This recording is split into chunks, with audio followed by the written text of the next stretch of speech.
devil in a red dress. Call 911, I'm a killer. You know I hate to confess. Bang, bang, got my hand on the trigger. The devil in a red dress. Call 911, I'm a killer. You know I hate to confess. Bang, bang, got my hand, bang, got my hand. Call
Hello. How is everybody doing? Welcome to another day of Skynet news. Welcome to another day of the AI bots taking over the world. Soon, man will be obsolete and the machine will take over. You know it. I know it. We all know it. It is inevitable. It is inevitable. AI has been rolled out. AI now is sentient. AI is sentient. AI is smarter than me, than you, than everybody else. And AI will take over the world. The robot apocalypse is on its way. But thank the Lord, we're not there yet. And the robots are helping us buy players. So thank the Lord, the robots right now are on our side and they're Milanisti. And they're getting us players. So the last player the robots helped us get was Reindeers. Reindeers arrives at Casa Milan to sign his RossonARI contract. Here we go. Reindeers is signing for the RossonARI from Dutch side AZ Alkmaar, and he will be the second midfield reinforcement of the summer after Ruben Loftus-Cheek. He is signing a contract that will keep him at the club until 2028. That is 5 years. Here, guys, this guy here, Ewan Burns, was drunk. Here arrival is part of Stefano Pioli's planned move to a 4-3-3 formation, away from a 4-2-3-1 formation used previously, which is definitely something we're going to be discussing today, because the 4-3-3 formation has a lot of implications. Different system, first of all. A system that we've never really used for the past 5 years or so. And also, the question is, where does Pulisic fit in all of this? Where does Pulisic fit in a 4-3-3? Is Pulisic the right winger? Or is he the cam? What is the deal with Pulisic, and where will he fit in a 4-3-3? Or will it be a fluid, today we'll play a 4-2-3-1, tomorrow we'll play a 4-3-3? Who knows? Very good questions to be asked. But guys, as you guys know, I've said it many times on this channel that it is very, very common that that teams take time to develop, and teams take, especially in midfield systems. So now that we're going to be developing a complete new system, obviously this season most likely is going to be a season of trial and error. We're going to have some amazing games where we're going to play really well, and we're going to see glimpses of a Milan that is to come. And of course, we're going to see some games that are going to look like disasters. And yes, you can expect the Pioli out people to come out during those games. Now, Reindeers is a player that has a lot of good qualities from what we saw. I think out of the signings that we have done right now, maybe this one can be considered somewhat of a high-level signing. I don't know. I don't think Pulisic and Loftus-Cheek can be really considered high-level signings. I think they are okay signings and nothing else. Sportiello, for the purpose of what we need him for, is a high-level signing. Romero, of course, is a youngster, so we will see what his impact is and how long it will take for him to actually have an impact. I mean, he still has 20 years of career in front of him. Romero has barely just started. He's just gotten out of the egg. So Romero, obviously, this season will be a transitionary season for him. But the idea of the T-1000 bots is to build a midfield that is a 3-man midfield with Musa on the right, which Milan seems to be on the verge of signing. Loftus-Cheek on the left, and Reindeers taking the reins of the midfield in the middle. And he's going to be the player that is going to be essentially become the metronome of the squad. Everything is going to run through Reindeers. Concerns. When you look at these guys' stats, if you look at how these guys are wanting to build that midfield, if you look at the stats of Musa, if you look at the stats of Reindeers, if you look at the stats of Loftus-Cheek, all three of these players have no defensive skills. Their defensive attributes are very low. Coupled with the fact that you want to put Leao on the left, Pulisic on the right, where is the defense? A little bit concerning. I don't know how this is going to work out. Hopefully, it's going to work out well. But defense is especially in Serie A, defense is the most important thing. The team that always, every single freaking season, wins the Serie A is the team with the best defense.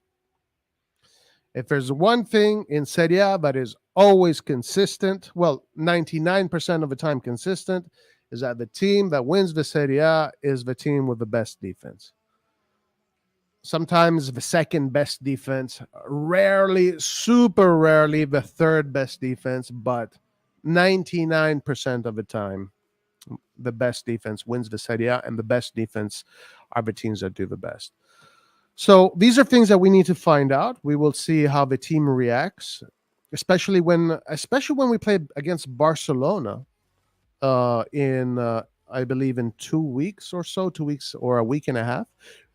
Barcelona, a very technical team that is going to hold the ball. I'm really curious to see how we do against a team like Barcelona when we don't really have many defensive midfielders to win the ball. I saw a stat that compared Benacer, Loftus-Cheek, and Reindeers and Musa, I believe. And Benacer's defensive stats were just crazy. None of those guys had any defensive stats. Like ball recoveries, very poor. Tackles, very poor. The only guy that had good stats when it came to recoveries and tackles, and basically the defensive midfield duties was Benacer. So these are questions that need to be asked. How is Pioli going to find balance? Remember, this T-1000 program, like these guys they don't know how to build teams. These guys don't know how to build a team. Furlani is a portfolio manager, and Moncada, this is first time ever doing this. And you can already see the flaws in how they're imagining their team. They're buying players for merchandise purposes, first of all. They're buying players because they're American. But you can see with how they want to design the midfield, there's a huge flaw in how they want to design the midfield. Where are the defenders? Where is the defense coming from? Who is going to be recovering the balls, and who is going to be our warrior in the middle?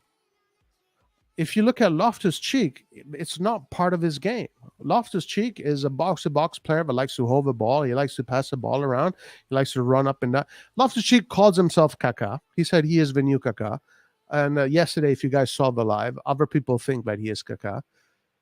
And that's his skill. Musa, you look at his defensive skills, they're not there. They're non-existent. You look at Reindeer's defensive skills, they're not there.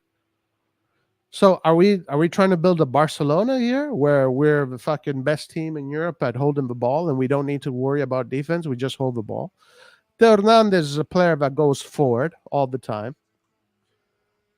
So T-1000, by the way, is a great defender, but he's always forward. Leao does not defend. Pulisic does not defend. Giroud or Taremi or whoever is going to be is not. Where are the defenders? In the middle of the park. So these are flaws that you can see clearly. Clearly, these are flaws that you can see on how they're envisioning the squad. I know in FIFA, you don't need defenders. In soccer, you don't need defenders. Right? In FIFA, you can do a midfield of Zinedine Zidane, Ronaldinho, and Maradona. Doesn't matter.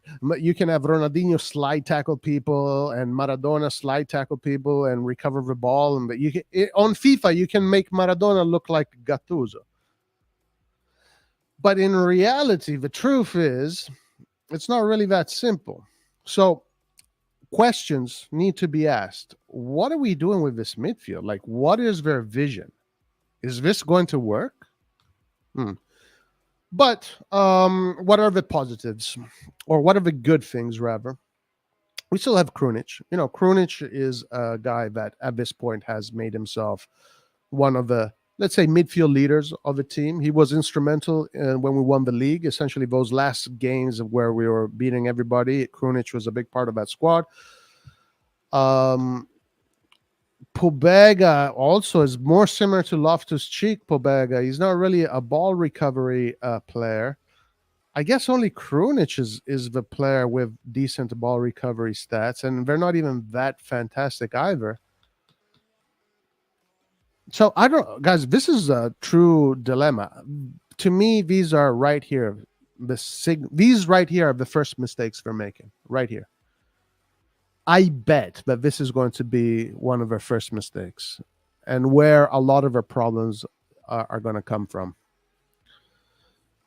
Unless Musa turns out to be Gattuso or Ambrosini and Loftus-Cheek all of a sudden learns how to defend. But right here, you can already see where the problems are. Like if you play against a team that knows how to hold the ball, oof,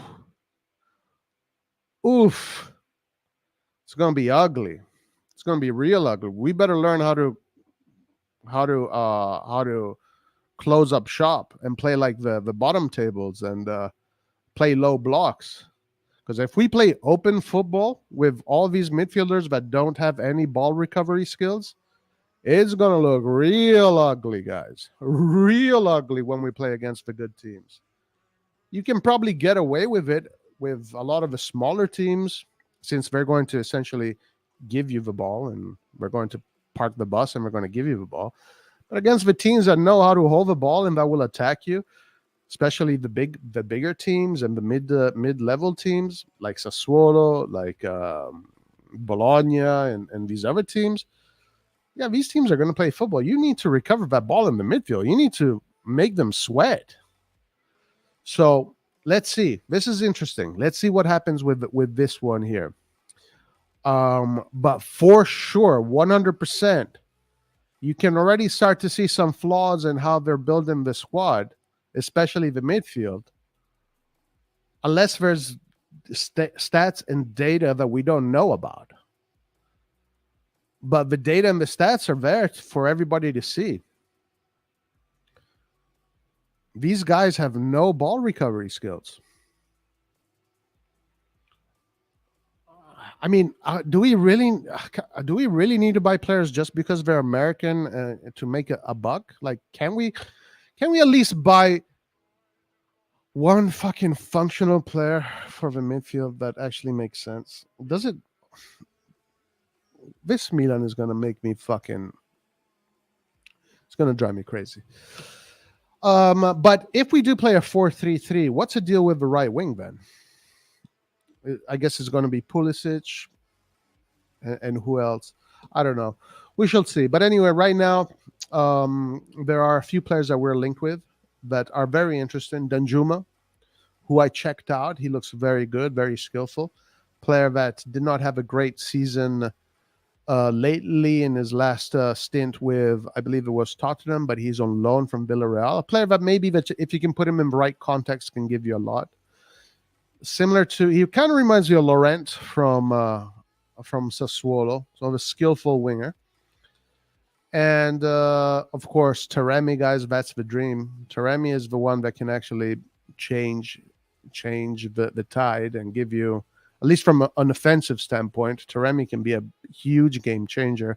Because if you put Taremi in the conditions to work properly, that player alone can bring, I don't know, maybe first season asking 20 goals in his first season is a little bit too much, but at least maybe 15 goals and 10 assists in his first season, which is a lot. He can if he can bring in anywhere from 25 to 30 goal contribution his first season, or on the lower end 20 to 25 or even 15 to 20 in his first season. Those are numbers that we will need, especially if we are a team that is going to concede a lot, seeing how we don't have any defenders. The only way to win games is not the 1-0, 2-0. It's 3-2, 4-3. So we definitely need goal scorers.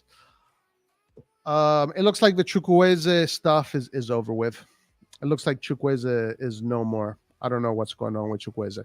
Guys, I do have a poll.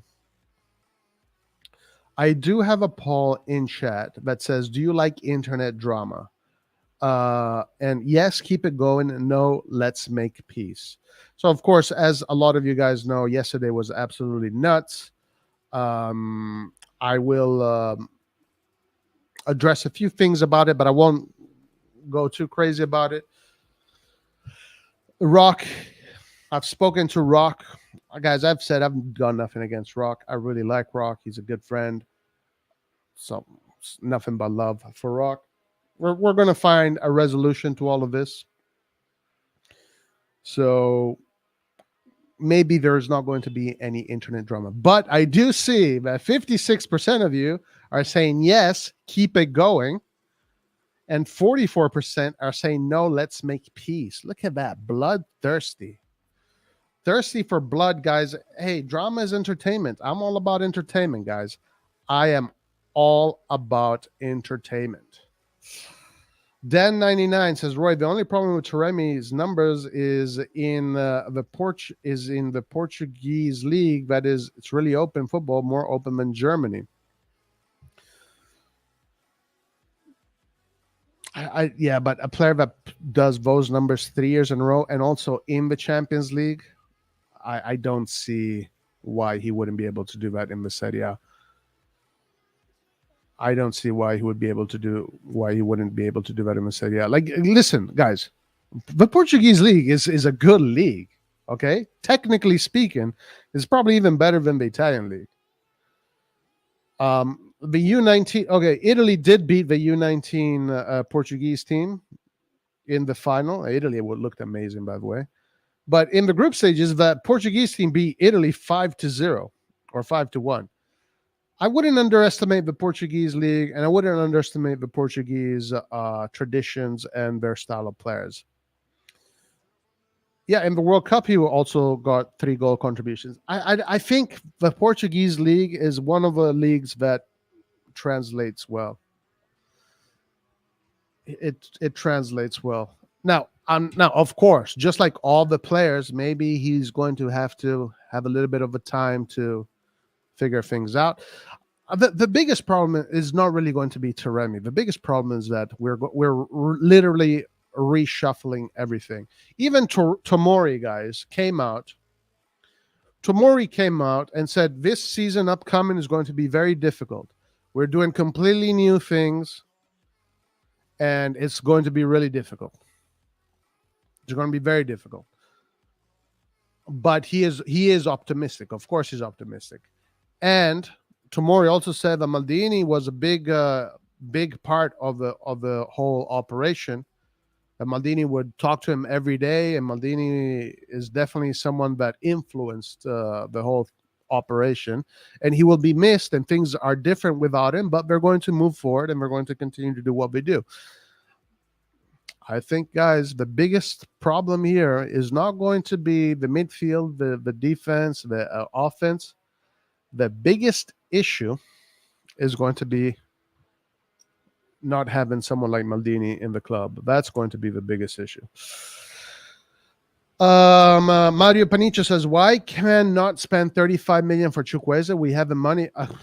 Well, listen, Mario. I've been hearing now for 3 years that Milan is the most healthiest club in Europe. We have the best books. We have the best bankers. We have the best accountants. We have the best branding. We have the healthiest financial club that has ever existed in the history of the sport.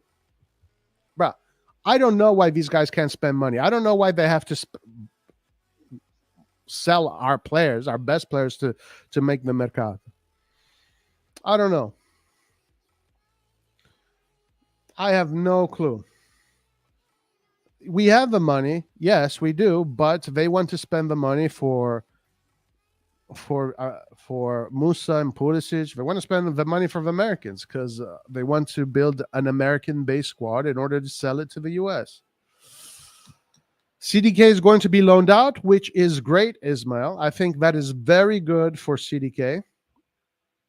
That is very good for CDK because I would rather he gets loaned out because I think a loan for him would be excellent. And then he probably can play, can get more experience.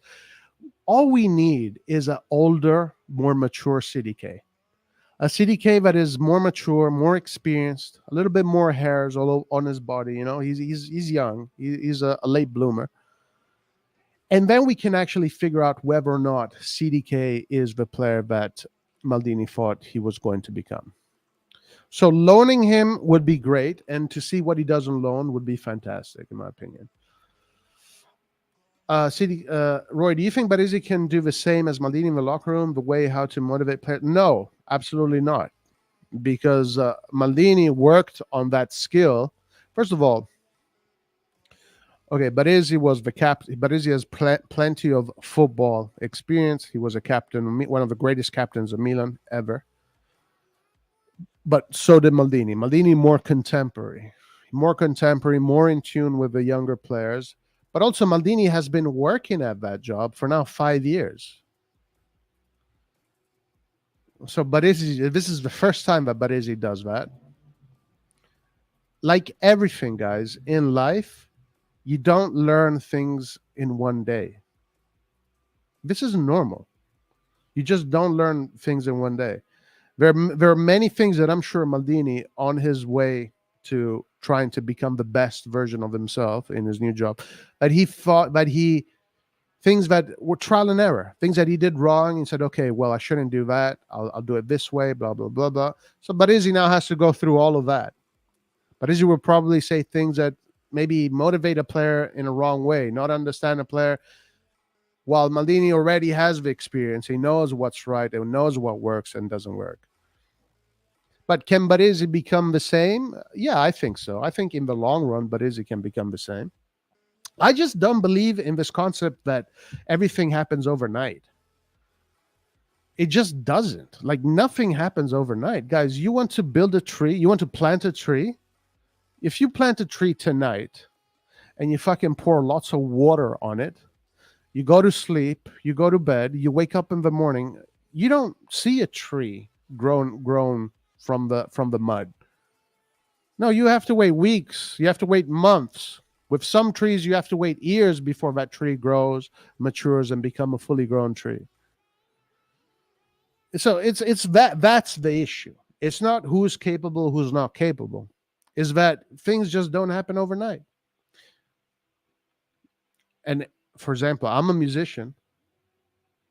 I'm all about I'm a musician, I'm a coach, so I'm all about the process. Practice makes perfect. The discipline to become good at a craft. It's a discipline. Things that you learn as you go, and you subconsciously make the effort to understand that you have to learn as you go. That's the real issue, guys. That's the real problem. It's just like time. And we have to allow the T-1000 bots to make their mistakes, to learn their trade, to figure out who they got right and who they got wrong in this mercato, and what they need to do to help Pioli achieve his objectives. But right now, we can already see what the mistakes are. There's no defensive midfielders. It's a clear mistake. I don't know how Pioli is not telling these guys, yo, give me a freaking defensive midfielder. Bring me Holman. Bring me Amrabat. Bring me guys that can win the ball in the middle. Bring me those warriors that are in the middle that will win balls. I don't know how much influence Pioli really has in all of this. I find it strange that these guys are bringing in players with no defensive skills in the midfield. I find it very strange. CDK is going to be loaned. Forget Maldini. Ibra is not here, the main man. Aha, Ismail. You see, but this is where you are not thinking deep enough. Who brought Ibra there? Who convinced Elliot Gazidis to get Ibra and to give him his salary and to put him in that locker room? Ismail. You see? Ismail. That is the work that someone like Maldini can do. Yeah, let's bring in Ibra because he can also do all of these other things. Do you think this management would buy? Do you think a T-1000 bots right now would get Ibra, a 38-year-old? Absolutely not. No way. Yeah, Ibra was totally clutch. But how did Ibra join Milan? Yeah, Maldini and Massara, they pushed for Ibra. And Gazidis didn't want Ibra. Elliott management did not want Ibra. They had to fight to get Ibra in that locker room. That's Maldini for you. That's his work. That's what I'm talking about. 35 million, and we sort out right side for the next 5 years minimum. But Baresi doesn't have the same influence as Maldini, especially on the young players. And yes, that is definitely also something to consider. Definitely. Definitely. Roy, I hope you make peace, man. Aren't we too old for kid-like drama? No, I don't think so. I think that it's entertainment in the end. Are you saying that, those guys in the WWE, are they too old to do what they do? At the end of the day, listen, since you brought it up, I was referring to one person yesterday. And by the way, I heard the reply. I did hear the reply of what my whole rant was. My rant, 99% of my rant was directed towards one person. I didn't mention anybody else. I mentioned one other guy a little bit. And guys, and Rock is not the Joker. Rock is the UN. He's a peacekeeper, a peacemaker. So Rock is no longer the Joker. I apologize for calling Rock the Joker. So yeah, he is definitely a peacemaker, and we'll find a solution. But other people joined in with the guys that want to create a drama. And boy, was I surprised. I listened to those guys' reply, and first of all, it's full of bullshit. A lot of what they're saying is bullshit, is conjecture, it's hyperbolic, it's exaggerated. And the guy I was talking about did nothing but insult me, like he always does. But we will figure something out. We will find a solution. We'll find a solution. Man, why are we spending 20 million for Taremi rather than buying Chukwueze with add-ons? Well, maybe because they don't want to spend the money. I don't know. These are the T-1000 bots, dude. These are the T-1000 bots. Yeah, some people would rather have Chukwueze. Some people would rather have the center forward. Me personally, I prefer Taremi to Chukwueze because Taremi is definitely much more versatile than Chukwueze, meaning in Taremi's position, Taremi will give you way more goals and way more assists. Chukwueze is going to give you half, not even half of what Taremi gives you as far as goal contributions. The upside to Taremi, to Chukwueze, is that he's young and there's a lot of time for him to grow and to get better. But guys, listen, last season, Chukwueze played in Villarreal. Villarreal got kicked out of the Conference League real early. Where was all this magic? How come Chukwueze was not good enough to help Villarreal go through? Freaking Fiorentina made the West Ham, which is a shit team, and Fiorentina made the final to the Conference League. Where was Chukwueze? Taremi helped Porto get to the quarterfinals of the Champions League, and in the process had 7 goal contributions. 7 games, 7 goal contribution. Where was Chukwueze last season in Europe? So it's opinions. Some people prefer Chukwueze. Some people prefer Taremi. In this case, for me, I prefer Taremi if I had to choose the two. But I wouldn't be angry with any of them. Because I think, honestly, if you ask me what team you would build for next season, if I had my choice of players, Taremi would be in that list. Chukwueze would not be in that list, but Taremi would be in that list. And I would include great players. For example, the way I would have built the midfield was Gundogan, Milinkovic-Savic. I would have kept Tonali, first of all. I would have kept Tonali, brought in Gundogan, Milinkovic-Savic, Frattesi, and waited for Benacer. Imagine having a midfield of Benacer, Gundogan, Milinkovic-Savic, Frattesi, and Tonali.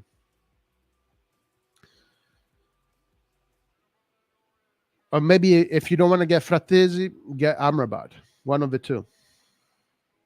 If you want to bring in another defensive midfielder. I mean, we already have Tonali, we already have Benacer. Those two guys are amazing at ball recoveries.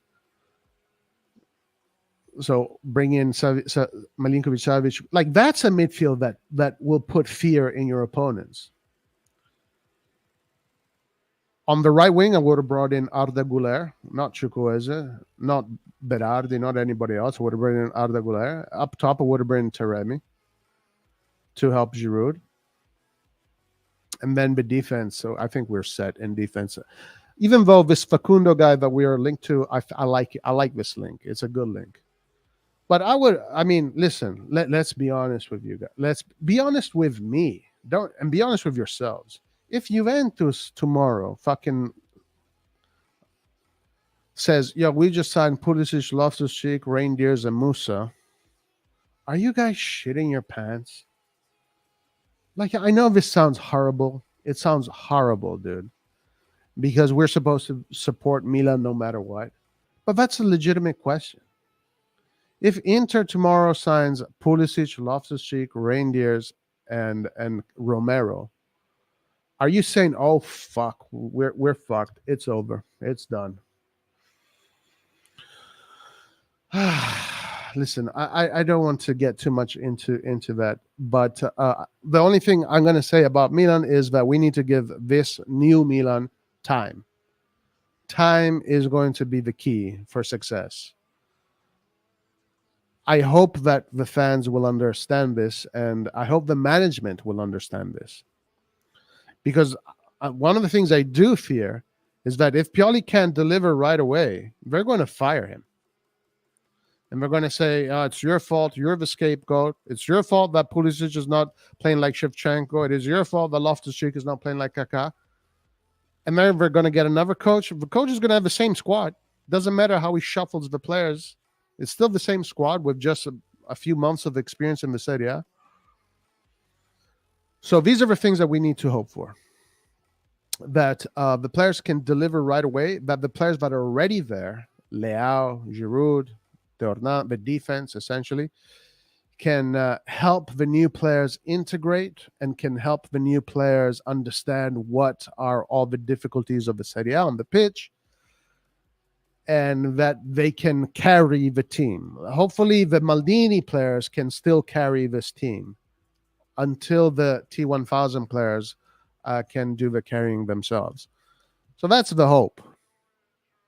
Now, the Maldini players can carry the team until the T-1000 players are ready to carry the team themselves. But again, I am sorry. I know this sounds horrible. But if Juventus tomorrow signs Loftus-Cheek, Pulisic, Reindeers, I like Reindeers a lot, by the way, Romero, and Musa, I am not shitting in my pants.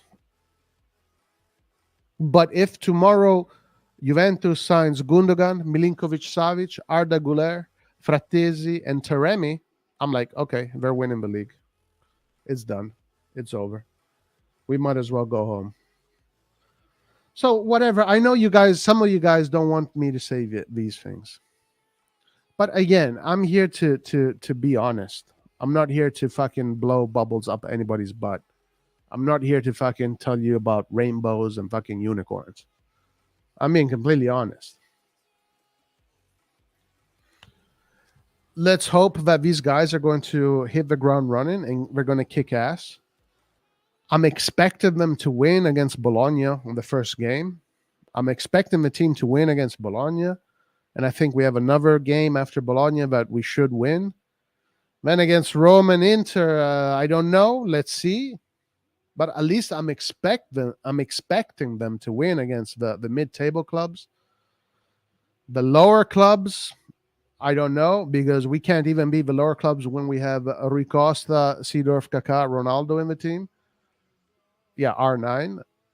That is always going to be something that is going to haunt us. The one time these years that we were able to beat all the smaller teams was when we had Ibrahimovic, and he played as a offensive regista up top, and he made the offense work really nice and coordinated. So having a player like that, like an Ibrahimovic up top, is definitely a difference maker. Remember, the solution to breaking low blocks is not the coach. That is absolutely BS. So when you hear someone say that, don't listen to them. The solution to breaking down low blocks is players, not the coach. Pioli cannot turn Leao into Ibrahimovic, and he cannot turn Ibrahimovic into Leao. What is the greatest team in the history of this sport that was absolutely fantastic when beating low blocks? What was that team? I'll tell you what that team was. The midfield was Xavi, Busquets, Iniesta, and the attack was Messi, Suarez, Neymar. That's what you need to break down low blocks frequently. Genius footballers, absolute ballers, top level guys, people that are elite. You bring in these elite players, that's how you break down low blocks. Didn't matter who the coach was. Freaking you could have put a dog on the coach as the coach of that Barcelona. Xavi, Iniesta, and Busquets don't need a coach to tell him how to fucking pass the ball. Messi does not need a coach to tell him how to do what he does. Suarez does not need a coach to tell him how to score goals. And Neymar does not need a coach to. It's the players. That's how you break a low block. You know how you break a low block, guys? With the mercato. You break low blocks with the mercato. You can't say, all right, I got Rebic, I got Origi, I got CDK, I got Leao, I got Giroud, I got Salamakers, I got Messias. Let's go break down low blocks like as if we're Barcelona. So then what's the point of having Messi, Suarez, and Neymar? What's the point? Then that Barcelona didn't need Messi, Suarez. They could have just had Rebic, Origi, and Giroud. Leao is a player that is not good at low block situation. He's a player that is super elite when it comes to open space. But he needed someone like Ibrahimovic to organize the offense, to make things more pristine, to find those balls in those precise channels.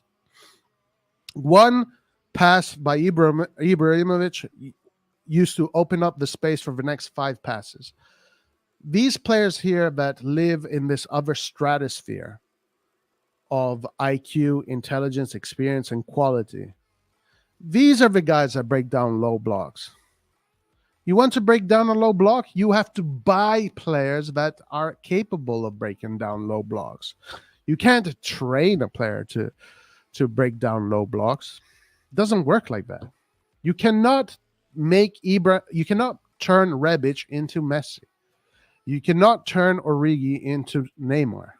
You cannot turn CDK into Ozil or Dybala or freaking whoever.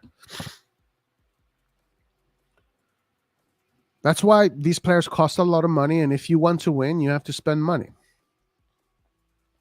So, the players that I think Taremi, for example, is a player that does have some qualities that can break down low blocks. His game is not as we saw, his game is not based on speed. His game is based on IQ, and breaking down low blocks is about IQ and quality. I don't know what the deal is with Pulisic. I don't know what the deal is with Pulisic. We're going to find out. I think Tijani Reindeers has the qualities to play against low blocks. Loftus-Cheek said that his main quality is running with the ball. That's got nothing to do with low blocks. Running with the ball is the Premier League, open space. He said his biggest quality was like Kaká, get the ball and run forward. Yeah, for the Premier League, that's amazing because every game is like that. Not the low blocks. You don't need to run forward. Actually, when you're playing against a low block, you're barely running. You're just one touch, two touch football, release, go here, there. You're standing still. So the key for our success is going to be how are we going to break down low blocks? That's always been the problem this last season. And it needs to be a problem solved this season. So let's see how they do it. It's not our job to do it. It's their job to figure it out. We should spend 100 million on Ibra. Yeah, that's a good one. Honestly, see no spot for CDK in the 4-3-3. Sell him and get what you can for the kid. I say send him out on loan, let him get some experience, and then let's make a decision. We play 4-3-3 already means we most likely won't sign a right wing. Yeah, that's what I'm thinking. If we're going to a 4-3-3, what happens with Pulisic? What was the whole point of getting Pulisic? Roy, I wasn't in favor of the Pulisic signing, but in my view, Musa is going to be the pivot who drops back to the defensive line when we're playing against counterattacking teams like Kessie and Tonali did in the Scudetto season. He's not going to be a pure Mezzala. Sure, he'll make incursions once in a while because he's a great ball carrier, and our system is fluid enough. But to me, he's the perfect profile that will allow Teo to get up the field without losing balance. Now, I think that is what they're going to do. Is he the perfect? I do not, definitely 100% do not agree that he's a perfect profile. We all have to come. I mean, can we all come to agree that the perfect profile is probably Amrabat? Again, like Musa has to learn how to become a ball winner. That's a big, what you said here is a big responsibility for a player that is just coming from Valencia, who almost got relegated. And now he has to do that in a team that is supposed to finish in top 4.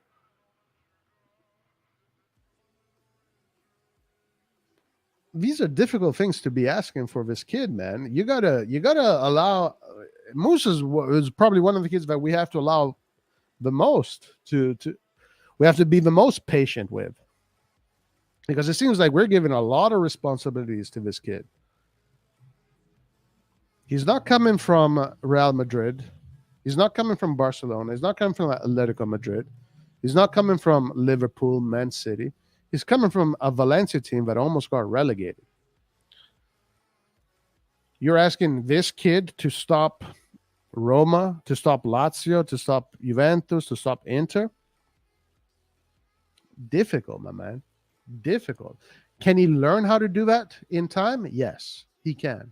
Everybody can learn how to do things. If he has the qualities and if he has the ability to do it, he can learn how to do it in time.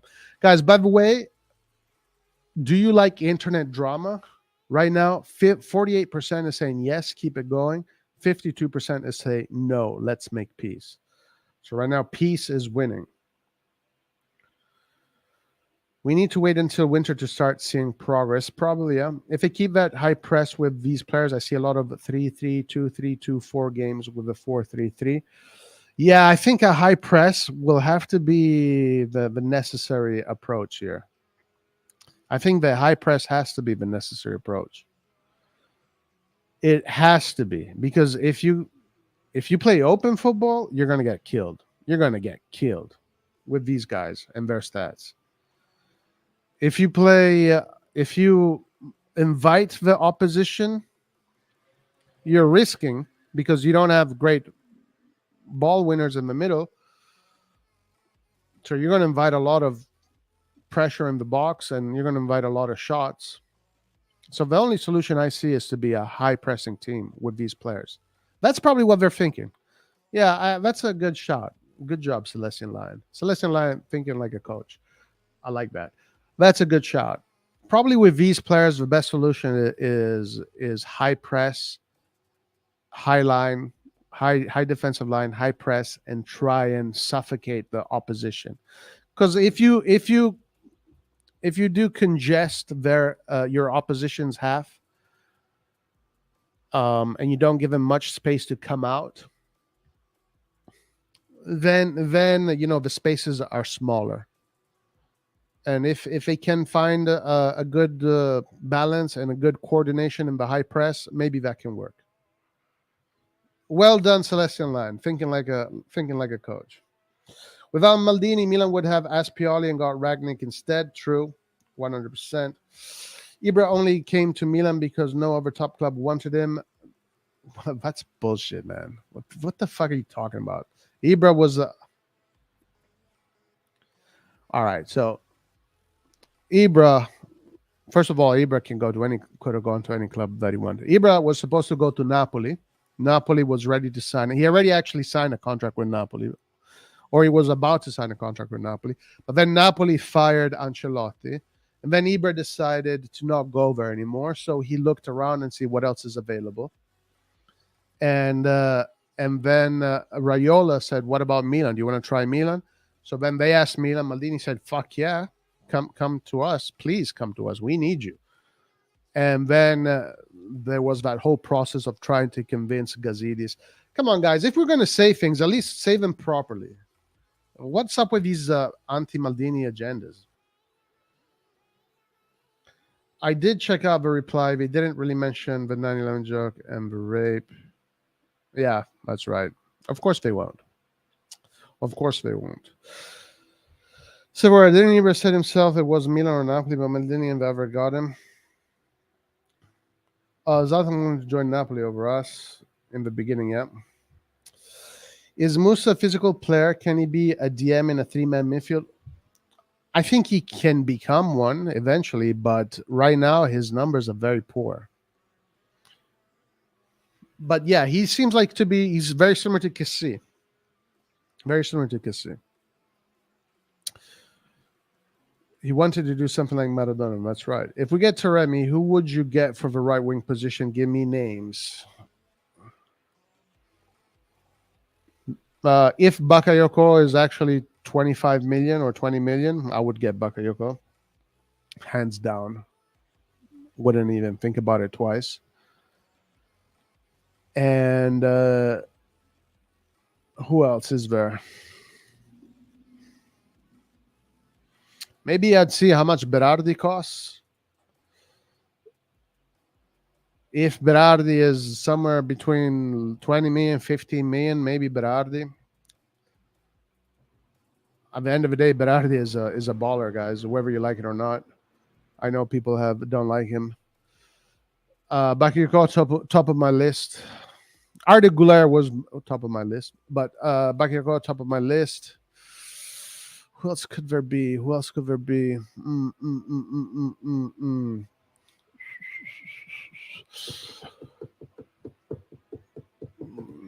Man, I can only think of Bakayoko right now. I can only think of Bakayoko. Roy, we don't have the money to bring that list of players. So what's with this story that we're financially healthy and all of that stuff? Gundogan was free. SMS Frattesi, that's 80 million. And you don't have to pay it right away. You can do exchanges with the Primaveras. I don't know. Clubs here are capable of doing, okay, I'll pay you 20 million here, 20 million next year, blah, blah.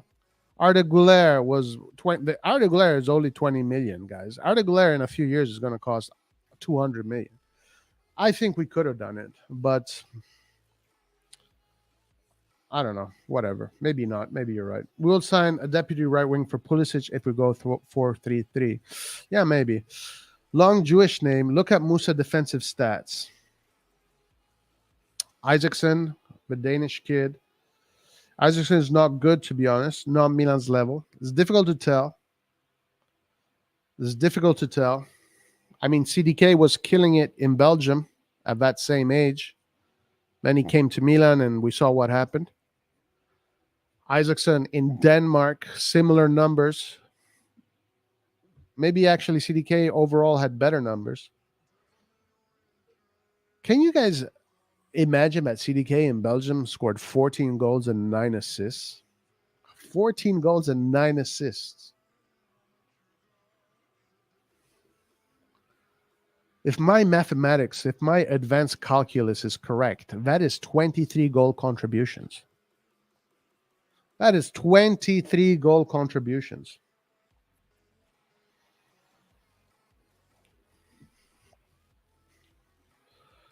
Isaacson will be a great. Gundogan earns more than any player in the whole Serie A. No, actually, that's not true. Gundogan in Man City earned just as much as what Leao is earning right now. 5 million net. You can check on Capology. I don't know how much he's earning right now. We can check actually. That should be. I'm curious to see what contract they gave him. Let's go to capology.com. I'm sure they gave him a hefty contract. Let's see. Let me check.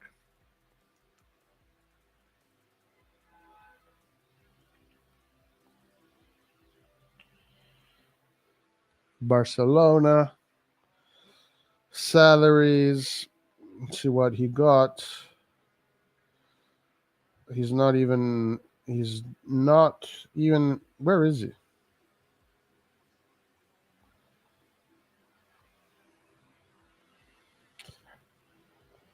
Frankie De Jong.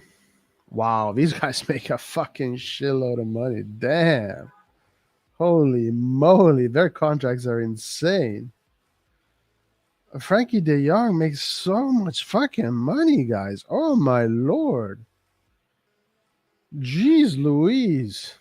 How is Sergio Busquets still making all this money? I don't see Gundogan though.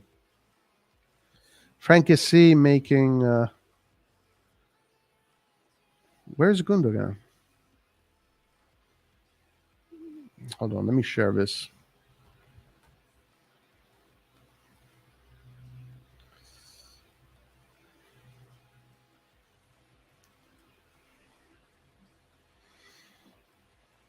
Bruh, the fucking De Jong is a happy man. Look at how much he's making gross. 37 million gross. What the fuck? Let's go to net. 18 million net a season. Holy moly. Those are Saudi Arabian numbers. Frankie De Jong is happy like a pig in mud. Damn. KC is making 4.3 million. 4.3 million net.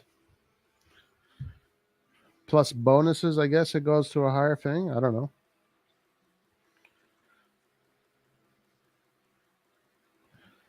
Dembele 5.7 million net. Where's Gundogan? Gundogan.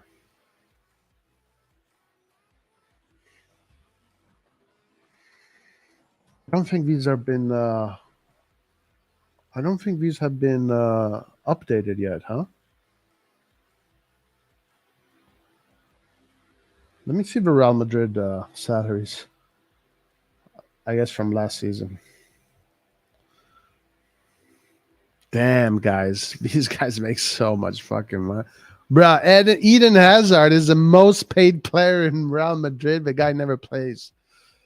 That's insane. Look at that. 31 million gross. Tony Cruz, 24 million gross. Karim Benzema. Yeah, this is from last season. It hasn't been updated yet. So this is what he made in the Premier League. Gundogan. So this is from last season.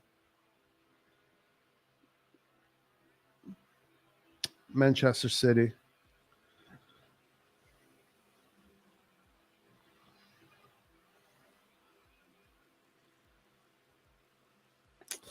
Gundogan, 7.2 million gross.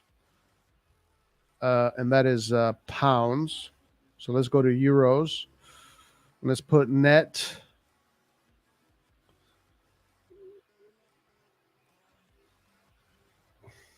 Gundogan last season was making 4.6 million net.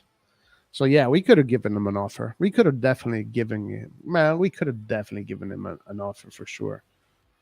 He was making 4.6 million euros. Leao is making more than that. Freaking Origi is Origi is making that kind of money right now. Origi is making that almost the same amount of money as Ilkay Gundogan was making in Man City.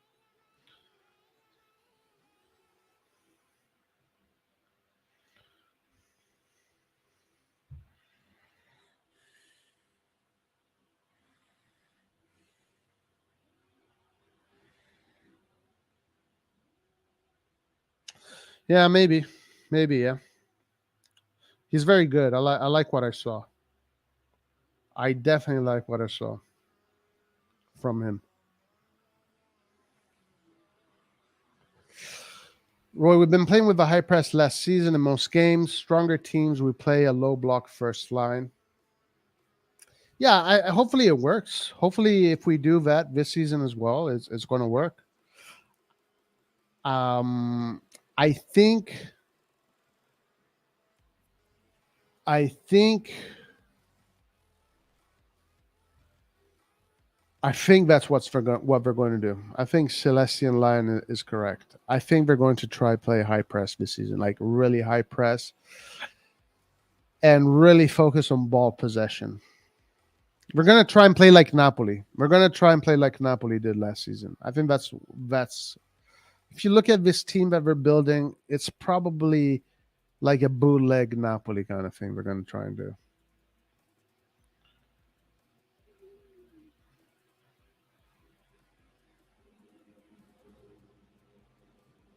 Roy, don't forget we still have Rafa and Theo. Mike still have.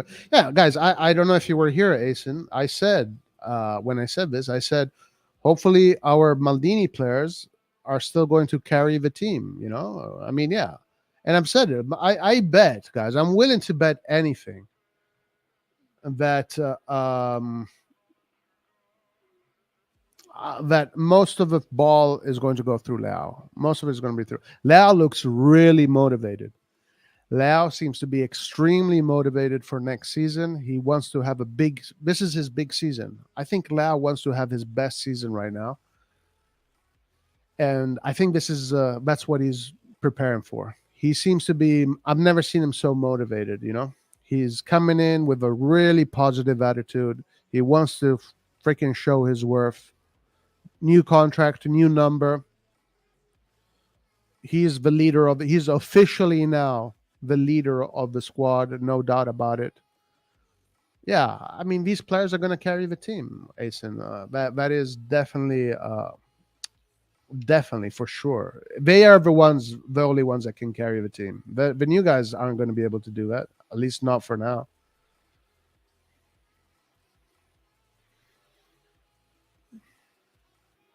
Pioli should be in the hot seat now. I believe they have coaches out there that can work with the players we have and get the best out of them. I'm sure there's coaches out there that can do the job. Yep. That's why I laugh when fans call him a Milan legend. He only played one season for us back in 2011 and then left, and he's treated like a god. Oh, Ibra.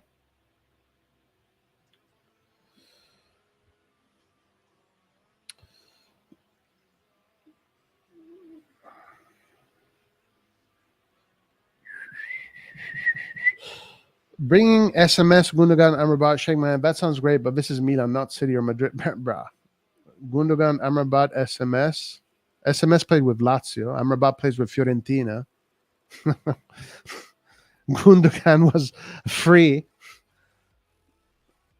I didn't say bring in De Bruyne, Bernardo Silva, and freaking I don't know, Haaland. I said SMS from Lazio, Gundogan, who was a free agent. Amrabat from Fiorentina.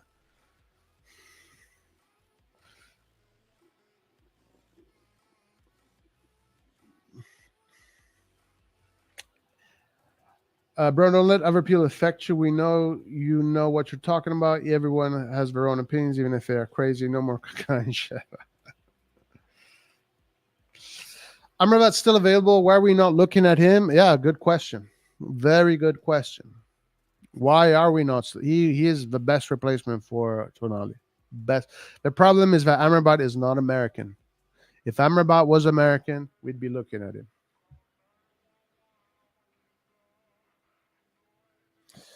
Yeah, 100%. 100%. Okay, so Chunk is saying that as a double pivot, he had a 98 percentile for ball recoveries, 90% pass completed, more long passes completed than Meneser on average, tons of carries and progressive passes. So basically, what Chunk is saying that Musa in the national team, he played as a double pivot, and in that position, he has much better defensive stats. That's what Chunk is arguing. Guys, look at this one here. Piligatti tweeted 3 hours ago that Musa and Danjuma will arrive in the next 36 hours. Wow. Damn. Not bad, huh? Not bad. Getting those players, there you go. But the fans will blame Pioli. Oh, yeah, for sure. For sure. Rebic and Origi don't want to leave and accept offers. In order to buy, you also have to offload them before you buy. Yeah, it's difficult. It's difficult to sell these players. It's difficult to sell these players because these players have good salaries. They have a good life in Milano. And it's not many teams that are willing to splash the cash for these players. It's very difficult to sell players that don't perform well. Roy, Taremi's best possible option against defensive teams. He's going to drop back and yeah, that's what I'm arguing. That's absolutely what I'm saying. Yeah, if you're looking at Kessie in Barca, check Kessie when he was at Milan. I don't know what do you mean. If you're talking to me or Chunk.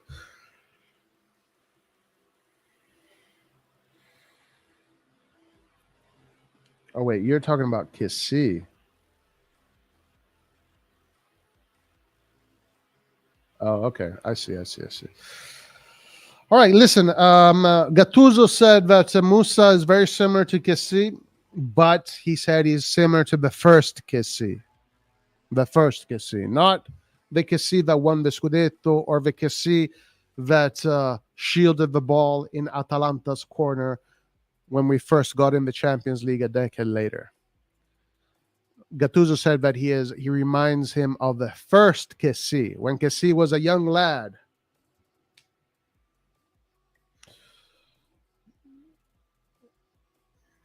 Send CDK on loan to recoup more transfer value. And Kessie's not even the one to compare. It's Benacer. Roy Pulisic is our right wing, I guess. We didn't just spend 23 million on Pulisic to play deputy to Leao. He will start as right wing in the 4-3-3. It looks like it. It really does look like it. Ricky M says, I don't want peace. I want problems always. Yo, the drama. Amir says he wants drama. He wants drama. We will bring you drama. We are going to find a solution. The UN has involved themselves in this conflict. The UN has put itself in the middle of this conflict, and we're going to find a resolution. And guys, watch out, because that resolution will include a big change in how the RossonARI TV operation is run. We're going to have a big community.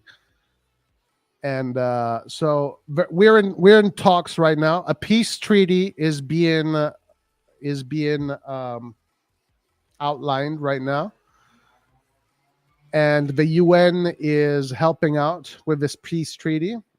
So we will find a resolution, and we will still bring you the drama, but maybe in a different way.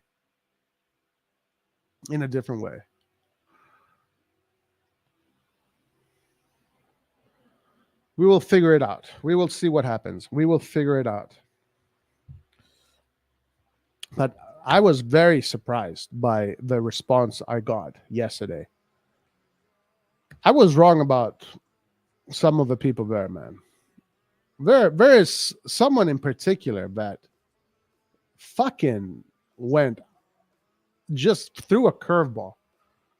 I'm not going to mention names today. I'm not going to do that because right now we are in a moment of stall where the UN got themselves involved. So I will not mention names. But there's one person that I never thought of this guy as hostile towards me.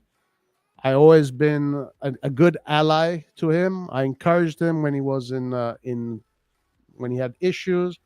I've always supported him. This guy turned on me like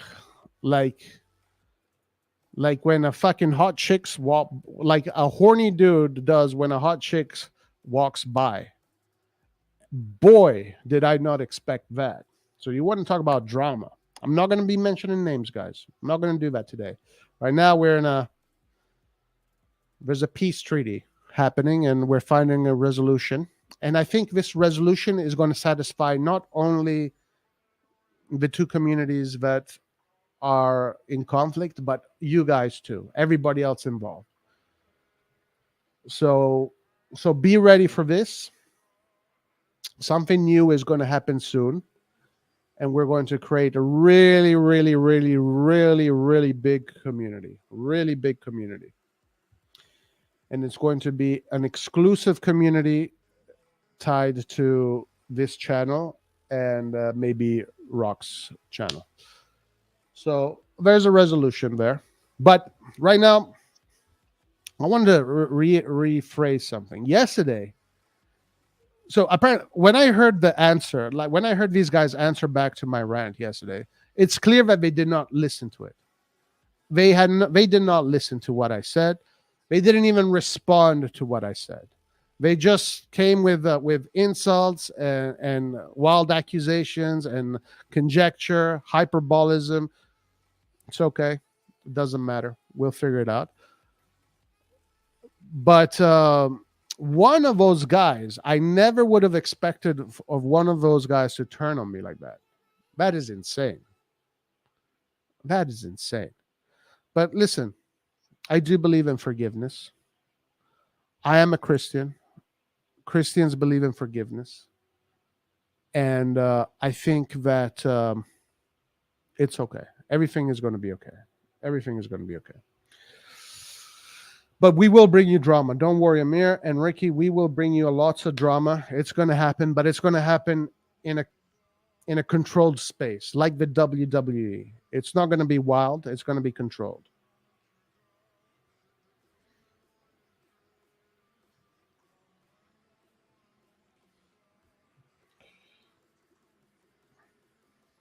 I'm not mentioning names. I am not mentioning names. But someone totally surprised me. Totally surprised me.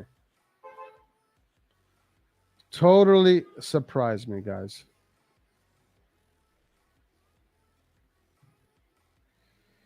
Totally surprised me.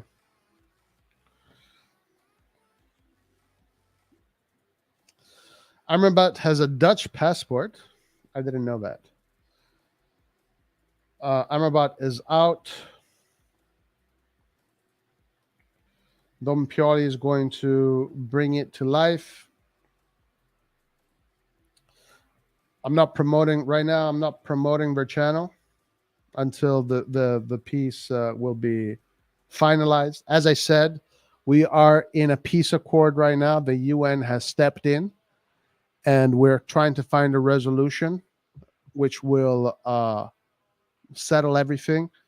We can go back to normality, and we can all coexist in a single community where everybody can be who they are, and at the same time entertain the people that come and watch the shows and the members and the subscribers. So right now, no names, no nothing. We are in a we are in a, what do you call that?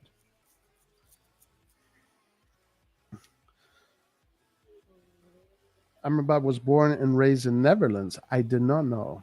I had no idea. Another day where we buy nobodies and praying for them to adapt and said, yeah, what a bullshit. Man, is low-level team like Dortmund, Leipzig. No more can we compare ourselves. Oh, yeah, that is 100. Ceasefire. Thank you. Thank you, Alexanders. I was looking for the word. Thank you. Another day where we buy nobodies and praying for them to adapt and said, yeah, what a bullshit. Yeah, man, it feels like that. I mean, it sucks to say. Real and City. That's what we should be. That's what we deserve. We should. That's what this club is all about. Our competitors should not be fucking Roma, Lazio, Fiorentina, Salernitana. Our competitors should be Real Madrid and City. I'm looking forward to the day that happens again. It will happen again. It will happen again. This I'm sure of. Gundogan is free, but we couldn't sign him because Barcelona probably did a much better. By the way, the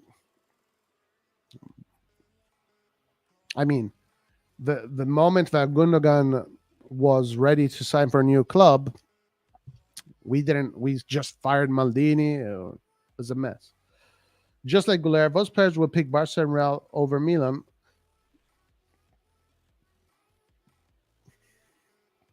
Fanboy, I don't agree with you. You're saying those players would pick Barca and Real over Milan. How come Leao didn't pick those teams? Leao had other teams. Theo did not pick those teams. Magnan did not pick those teams. Tonali did not pick those teams. Benacer didn't even want to join Milan. He said that he literally didn't want to join Milan, but someone whose name starts with an M convinced him. No, I think it's the people that convince you where to go.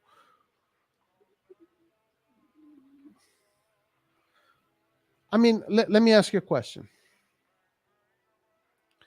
Let's do this analogy. Let's say your dream is to work at McDonald's, but Burger King comes and they offer you a contract, and McDonald's offers you a contract.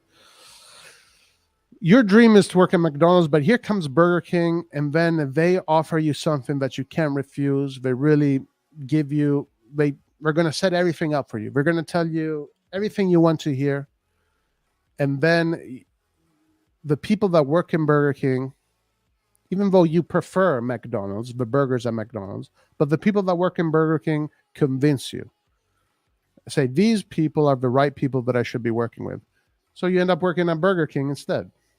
I think the people make the difference. People make the difference.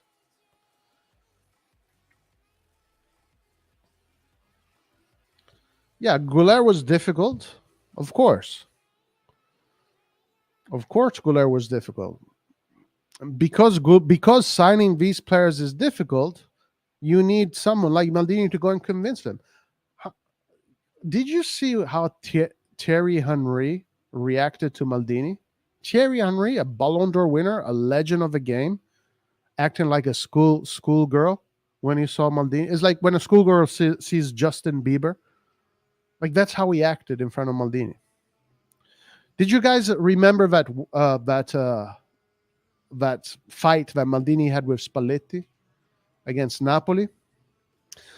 I don't know. Unfortunately, a lot of you guys, you don't speak Italian, and the response to it was not really published so much. It wasn't really spread out. But if you look at Spalletti's response, Spalletti was in shock. He was saying, you know what? I never really wanted to upset Maldini. I completely respect Maldini. Maldini, for me, is one of the greatest people in football. I really feel bad. Spalletti, and it was honest. He wasn't playing mind games like he did with Guardiola. Spalletti was being a subordinate to Maldini. Maldini is the most respected man in football, guys. We're talking about the most respected man in football. You want to talk about assets? That's a fucking asset right there. But there's no point in talking about Maldini because Maldini and Redbird don't see eye to eye, and it would have never worked. So it is what it is. Now to go to Barca make no sense. Another team poorer than us. Tomori said it all when he spoke about Maldini. When you think of Milan, you think of Maldini. When I arrived here, I saw him every day at Milano. There's respect because I'm a defender and I wanted to play as high a level possible. He gave me advice. When he's not there, there's a missing piece and no one can replace him. The club has changed, but we're focused on the pitch. And we don't have the symbol of Maldini, but I know very well that he will watch the games. He's a symbol of Milan, but we have to move forward. Yeah, Tomori is definitely getting fired for having said that. He's definitely getting sold. He is definitely getting sold for having said that. But yeah, that's the impact someone like Maldini has. You guys saw how Theo Hernandez reacted when Maldini was fired. Legend, I will miss you. I can't wait. I want to work with you again in the future. Bro, you cannot replace people like Maldini. Maldini is true living football royalty. But again, guys, not too harp on the Maldini thing. I know people now are very excited about the T-1000 bots because they're buying players left and right. But Maldini and this ownership could have never worked together. So it is what it is. It is what it is. That's Foto Maldini, a living legend. Yeah, that's true. Yeah, Henry won a Ballon d'Or. Yeah, or he did, right? Did he not win a Ballon d'Or? I think he did. Maybe I'm wrong about that. Ernesto, you're right. They're completely different players, but they're both great at managing the ball. And since we were linked with him, I tend to think we have been the alternative too. Yeah, truly a shame. I get goosebumps every time I hear Maldini's stories. Me too. Roy, have you seen the photo with Baresi and Primavera Kids speaking? Yeah, I did see that. And listen, Baresi is also a legend, yeah? So I think Baresi in the long-term run can also inspire these kids. It's just that these kids weren't even born when Baresi was playing. So I don't know how much that's going to help. Maldini going to take Theo to PSG. Yes, guys, the rumors are suggesting that PSG, if Campos leaves, are going to go for Maldini. Let's see what happens with that. No, listen, you cannot replace Maldini with Furlani, guys. I think you're insane if people really think that you can replace Maldini with Furlani. I don't know what you're drinking or smoking. I don't know. The problem is that Maldini doesn't care about Redbird. Like he cares about Milan. Furlani is paid to care about Redbird and Jerry's interests. That's really what it's all about. It's not about how good one is at the mercato and one is not. Yeah, you give any person in the world lots of money and they will buy you players. We saw Fassone Mirabelli do that. Fassone Mirabelli had all that money and they're buying a player every week. It's not an incredible skill to buy players every week. You think it's difficult to buy again, I don't want to sound like a piece of shit towards our players, but unfortunately I kind of have to. But do you think it's difficult to buy Loftus-Cheek? I don't think so. I don't think it's difficult to buy Loftus-Cheek. Is it difficult to buy Romero for free? No. Is it difficult to get Pulisic? Maybe a little bit more difficult to get Pulisic. Is it difficult to get Reinders? Not really. I mean, no. What's difficult is to get Theo Hernandez, to get Leao, to get Mike Maignan, to get Tonali, to get Benacer, Tomori. These guys are more Kjaer, Ibrahimovic, Giroud. Because Giroud, we were fighting with Giroud. There's a bunch of teams fighting for Giroud. I think getting these players is a little bit more difficult. Maybe Giroud not so much, to be honest with you. But then it's not just buying the players; it's being there for their growth. You have to be there. They grow under your tutelage. Like okay, they want to put Baresi there, right, and Massara. So these players grow under the tutelage of Baresi and Massaro. Baresi and Massaro, two AC Milan legends. Massaro scored 2 goals in the '94 Champions League against Barcelona. Massaro, he's a legend of Italian football. Massaro, so is Baresi. So it's not like you don't. You see, like it's not like you don't need these people to be there. Yeah, you need people like that to be there. All right, let's go to some news before we move on. And positive news, here we go. Corriere dello Sport, Milan want to send strong and clear signal with Maignan renewal. The AC Milan management are not just thinking of signings and sale in the summer months, but also renewals with Mike Magnan's name at the top of the list.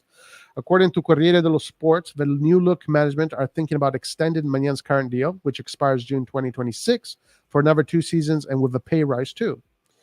It is strong and clear signal from Milan, who a month ago sold the key name in the squad, Sandro Tonali, to Newcastle. There won't be any more big exits this summer, and once the window is over, talks will be held with Maignan and his agents. Will there be no more exits this summer? I want to really see if that is true.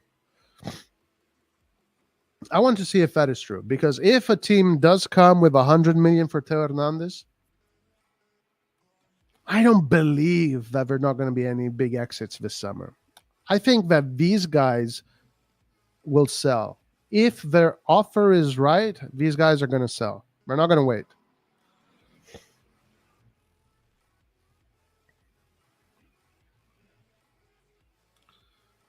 I don't think keeping players is even a thing for them. Again, they don't even call our players play. Even Gazzetta dello guys, it's so sad. You know how freaking guys. You know how sad this shit is. So I read Gazzetta dello Sport every single day. Gazzetta dello Sport, when they talk about Inter players, Juve players, Roma players, they call them players. They talk. You know what they call AC Milan players? Assets. Gazzetta dello Sport is calling Milan players assets. We're the only team that Gazzetta dello Sport calls Milan players assets. A very change in the whole culture and tradition. They want to change the language and call players assets. You know what this means? An asset is something that you can't be attached to. An asset is something that is meant to be sold.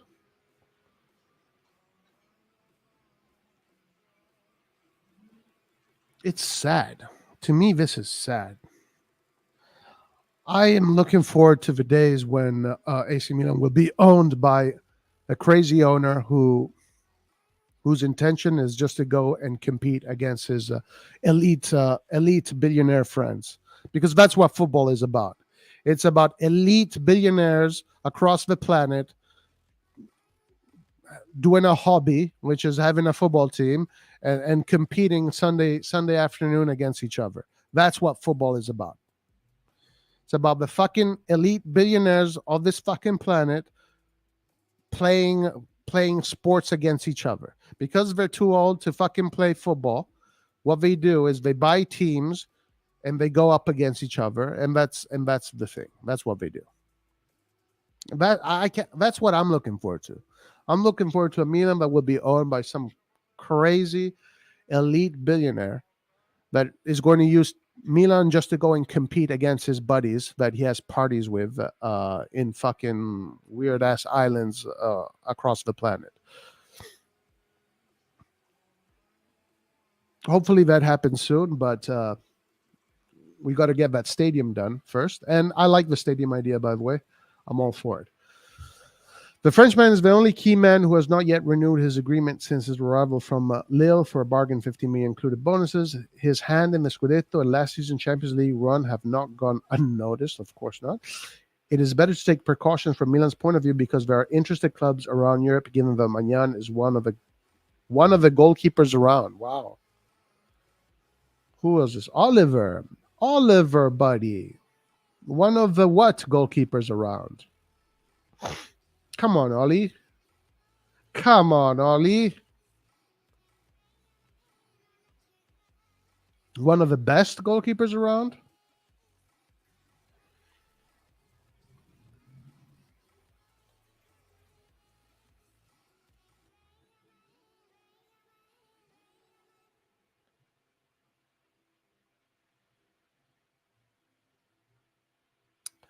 Nah, I read everything, my man. I read everything. I read everything, bro. I want to know what everybody says. And again, it's not about what they say. It's they're calling our players assets. They don't call anybody other players assets. Hopefully, that'll be great. What about Flamini?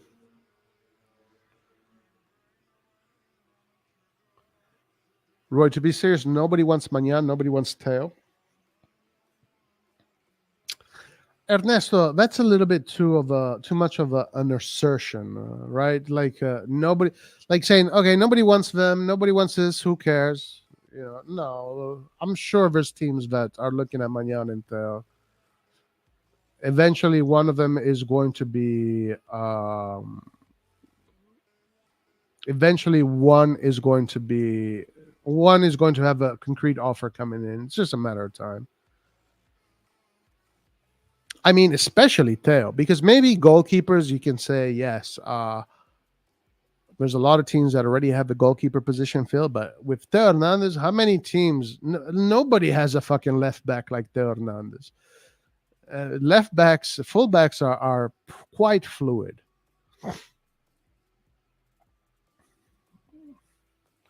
Real Madrid could easily do with Theo Hernandez. PSG could easily do with Hernandez and Hakimi, bruh. Bayern, they could easily go with Theo Hernandez if they wanted. Any team could. It's the goalkeeper. I can't agree with you. As a matter of fact, I do think that we are going to renew Mike Maignan contract because he is on a low wages so far, and there's space. One of the best assets around. That's right.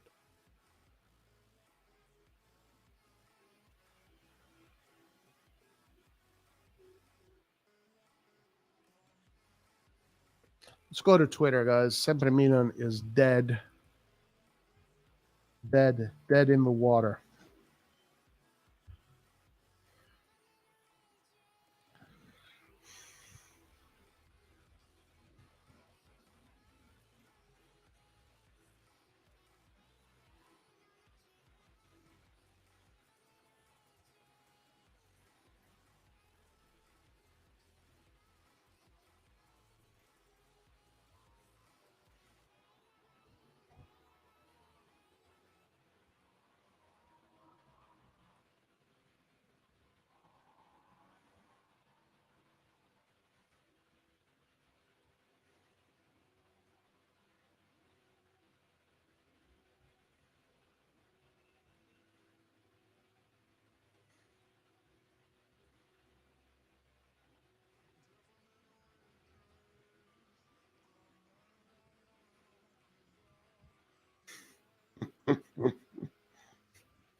Oh, Lord have mercy. All right, let's see what we got here. Twitter. Oh, this guy. Wow, I haven't seen Schelotto in a long time. He's back.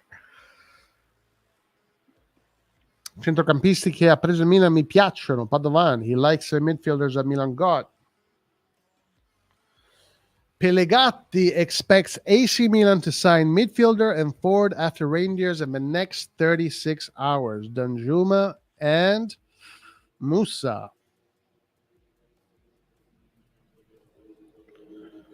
Agreed personal terms between Juventus and offer for the contract extension until 2026. Now Juve ready to finalize his sell to Fiorentina. Wow.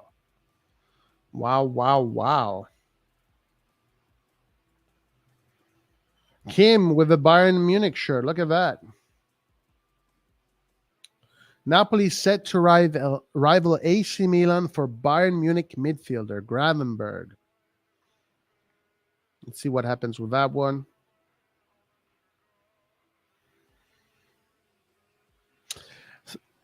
They're trying to get the Champions League 2026 or 2027 Champions League at the San Siro. Oh, guys, by the way, AC Milan did make a signing.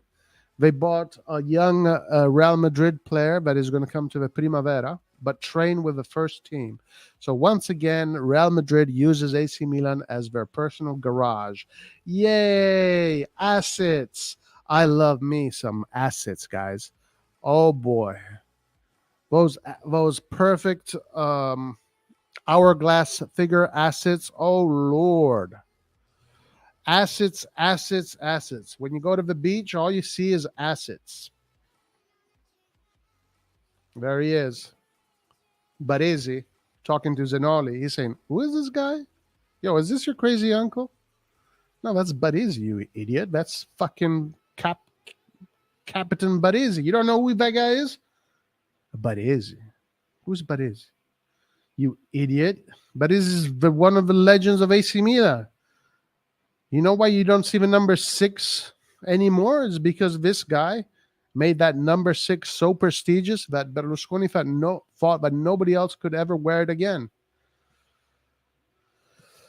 Zanoli, he's a good player, this guy. Zanoli, whatever his name is. And I believe that is Shakachar, I believe. I don't know who these other guys are. Spezia. This is the guy. Reports AC Milan secure signing of a Real Madrid teenager tipped to be Carvajal's heir. Yay, guys. We get to build Carvajal's heir. We get to be Real Madrid's bitch for another year. Bro, I'm so...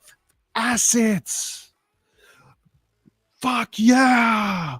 We get to be Real Madrid's bitch. Yeah. I love me some Milan. Back to the glory days. Woo! Let's go! Come on! Bring me more assets. You know what? Let's bring Real Madrid's assets. Let's store Real Madrid's assets in our garage and let's develop them. Yeah, I love being Real Madrid's bitch. Woo! Yeah! Come on! Assets! Fuck yeah! Assets.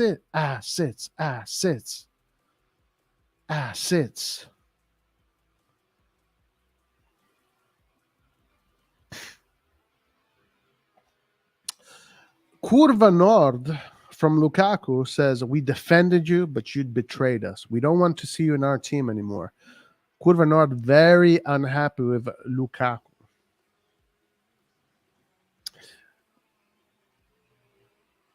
Leao, positive energy.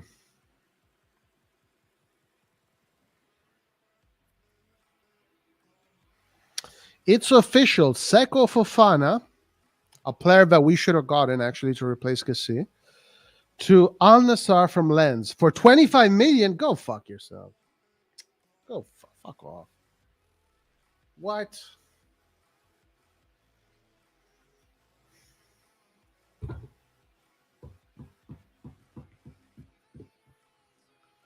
But I wanted Seko Fofana to be our asset.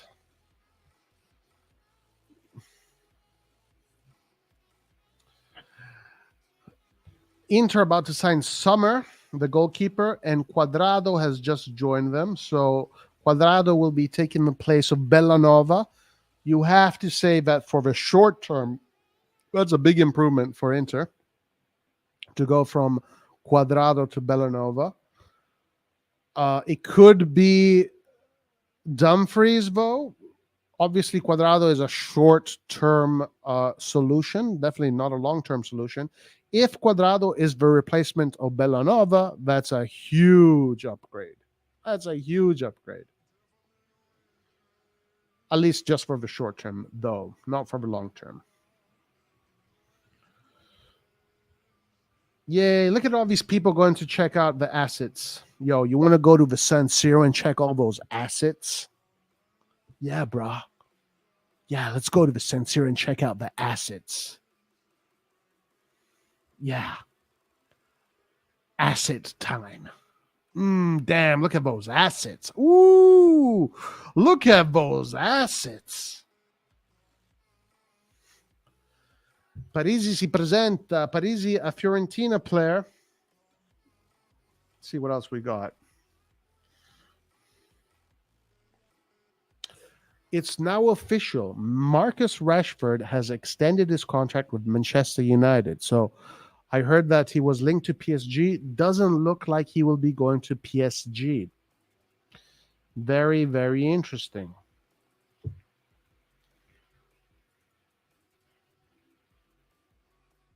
Let's see what the God of Truth has to say about the world of football. Oh, wow. This one here is big. Look at this one. Manchester United are preparing for opening bid for Rasmus Højlund, a player that came to Italy, 19 years old, did really well his first season. Definitely a superstar in the making for sure. Told personal terms are 100% agreed. He wants United. Atalanta told United they don't want 3 players offered in the deal after initial talks. Asking price around 65, 70 million. Next step, official bid. Barra. the EPL is coming to Italy to do their shopping. We are getting the EPL's trash, and they're getting our best. Amazing assets. Damn, I love me some assets. When I go to those beaches on Brazil, all those assets and G strings, oh my lord. Brighton Redake, I don't know who this guy is, don't give a shit. Do not care. Oh, okay. Let's see what this. Ooh, interesting. Alain Saint Maximin has not traveled with Newcastle for the game tonight. Saudi clubs are interested. Guys, Ronaldo said that in Europe, the only good league is the EPL. The La Liga and the German league are losing everything. He said that the Serie A was dead before he joined it, but after he joined it, the Serie A got a revival. So now the Serie A is half revived. But the only good league in Europe is the EPL. And he said that the Saudi league has already surpassed the Turkish league and the Dutch league. And in 3 years, the Saudi league will be up there with the top. He says wherever he goes, the quality of the football infrastructure, the quality of the league goes up, and it's going to be world class. The Saudis do have more money than I don't know what, than fucking clouds in the sky. I don't know. They have a lot of fucking money, and they are buying football as we know it. Definitely, Saudi's a wrench in the wheel, yeah, because look at SMS. SMS was going to become a game changer in the Serie A, but no more. SMS will be playing in Saudi Arabia. So a new obstacle, a new player in the game. But I do respect, you know why I respect the Saudi League much better, though? Because when they buy players. They don't buy assets. See, when Saudi Arabia has a team playing, there's 22 football players on the pitch. When Milan plays, there's 11 football players and 11 assets. We're going to the San Siro to watch some assets, guys. Well, yo, which one is your favorite asset? I think Leao is my favorite asset. Really? Oh, man, he's such a good asset. Oh, my God. You know, Mike Maignan is a great asset. Mike Maignan is my favorite asset, 100%. Mike Maignan is my favorite asset. You know, I think Pobega. I think we should sell Pobega. He's not. I don't like him as an asset. You know, I don't know. Like when he, like what you know, I don't know. I really want to get freaking that guy in the EPL that is never plays. He's always on the bench, always injured. I don't know what the fuck his name, but he's a great asset. Man, I love me some assets. I love me some assets, guys.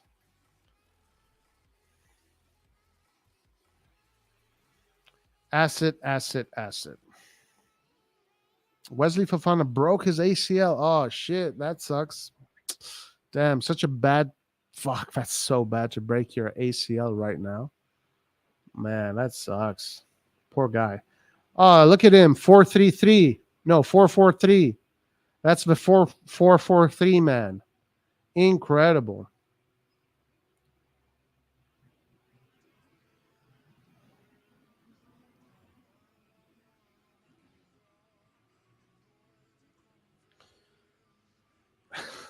Alexander, that's hilarious. What is this? Sport Media said AC Milan has made an offer 18 million for Yunus Musa. Fuck yeah. Valencia wants a few more million euros in bonuses. The deal be concluded within 48 hours. And guys, we will have another asset. Hell yeah. Listen, if this asset strategy works for Milan, we will become another Porto, Benfica, Monaco, Sevilla. We can dominate this Europa League, but it's bye-bye Champions League. Skriniar over Bisek, Brozovic over Fratesi, Bellanova over Quadrado, Lukaku over Thuram, Onana over Summer is definitely a downgrade up until now. So let me see what I disagree. No, obviously, Bellanova, Quadrado cannot be a downgrade, my man. Onana Sumner, I would say it's similar levels. Skriniar Bisek, yes, for sure, no doubt. Brozovic, Fratesi, different roles. They bring in different things. Fratesi probably brings more goals than Brozovic.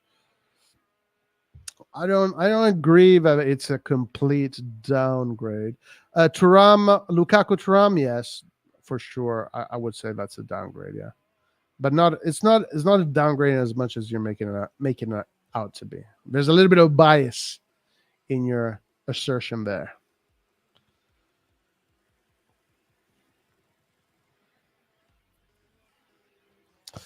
Roy, if we get the best left back and the best goalkeeper and the best left wing, why are you saying that Milan is going to be 8, 9? If we already have the best goalkeeper, we already have the best left back, and we already have the best left wing.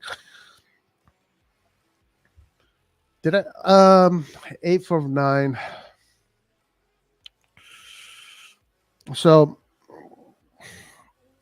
I mean, listen, you 3 players isn't enough, right?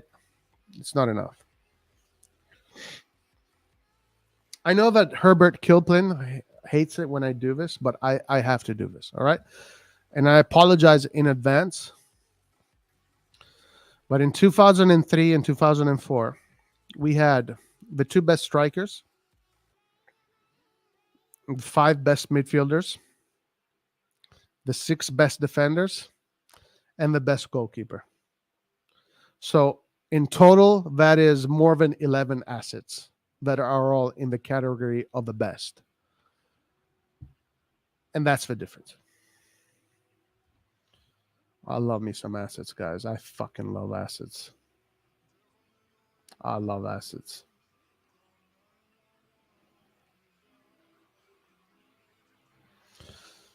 Alan, but who wants to go live there? It will be a thing for a year or 2 and fade away. Bruh, Ricardus, if you are making 25 million a season, I assure you that you're living in luxury, my man.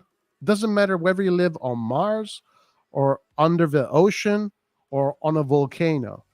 But wherever you're living in luxury, bro. In luxury. And I don't know, maybe Saudi Arabia is really hot because it's right there next to the Sahara Desert. But I'm sure that these guys can afford air conditioning. I'm 100% sure they can afford air conditioning.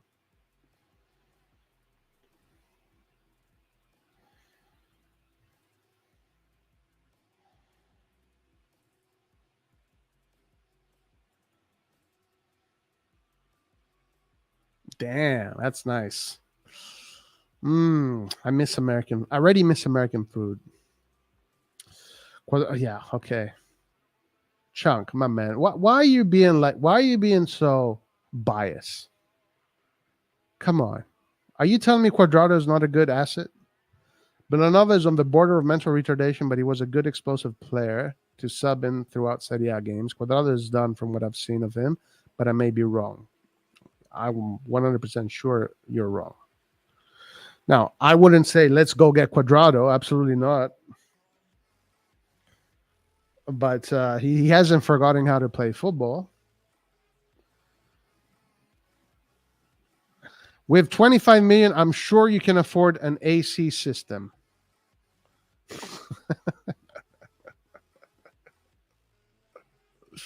Yeah, come on. These guys are fucking living in mansions. They have fucking amazing lives. You know, these guys are fucking. Yo, they work 3 hours a day. Some days they don't even work. We're making 25 million a season, my man.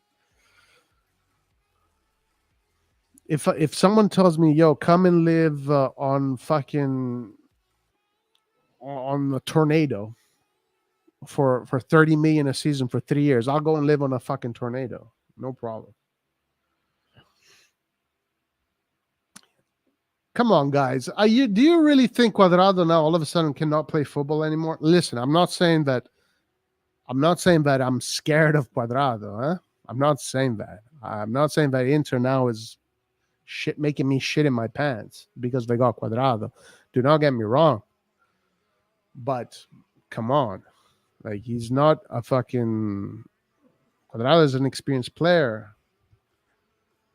He hasn't forgotten how to do a triple Carpiato dive in an opponent ball, that's for sure.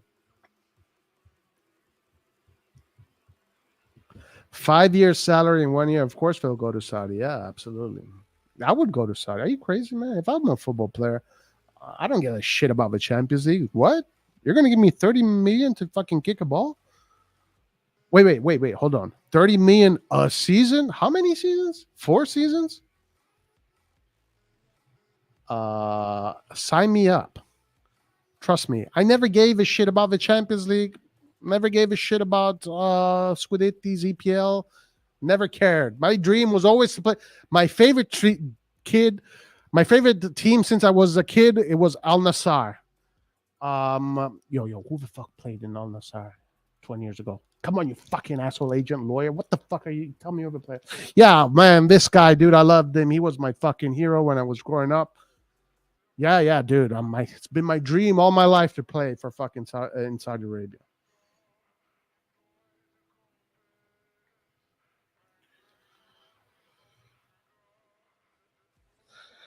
Let's see what else we got.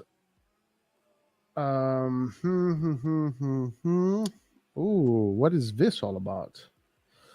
Offers from Turkey and Premier League arrived for 2 AC Milan forwards.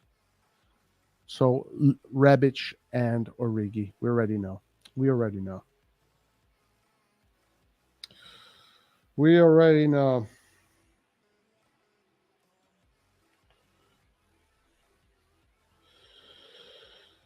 Let's see what the deal is with Taremi.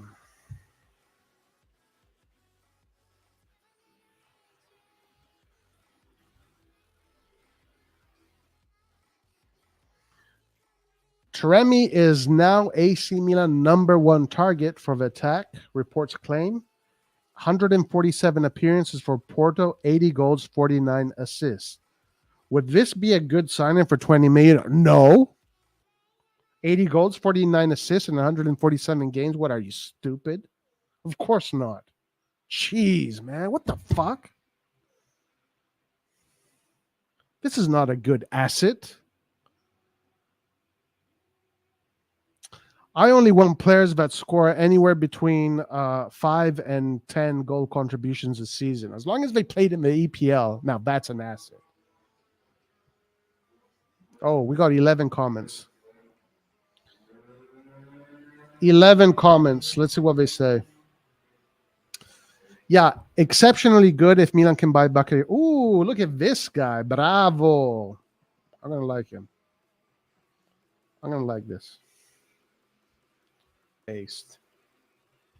Well said. Let the season start so I can see all these players bought, how good they are. Nice. If he pulls those numbers for Milan, it will be the buy of the century. Smart. Good. He gets a like for that. Alan gets a like. Well done. Supposed to be Chukwueze the first target. Chukwueze is not a target right now unless things change. Not a fan. Marcelo. No. 80 goals and 49 assists? Nah. Fuck that. That's bullshit. What kind of asset does that? Too much when you see his contribution in Europe. He looks like... Oh, my God. Oh, my Lord. This guy just said, this guy looks like Kalinic. This should be top as one of the most irresponsible spendings in the summer. Why spend that amount of money on a 31-year-old? Guys, 31-year-olds are grandpas, okay? 31-year-olds walk around with sticks. They got gray hair. They got arthritis. They don't have real teeth. When you can get a younger version of for almost similar price. Who's the... Lord have mercy. Who responded to him? Who would that be? Who is the younger version with the same numbers? Let's see what he says.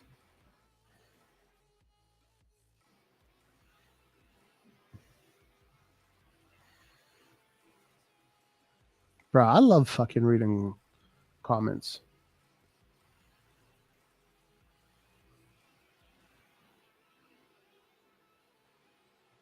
Uh-oh. I don't see how Musa would add value to AC Milan in the short run. What is this all about? I don't see how Musa would add value to Milan in the short run, besides being like a backup maybe for depth, and obviously long run. That's an interesting signing. If you guys can lock in Yunus Musa 3-4 years from now, maybe he can be impactful. I know you all lost Sandro Tonali, right? He went to Newcastle. That's a big loss. You signed Loftus-Cheek, which is okay of a signing. I've watched a lot of Chelsea the past few seasons, mainly because of Christian Pulisic.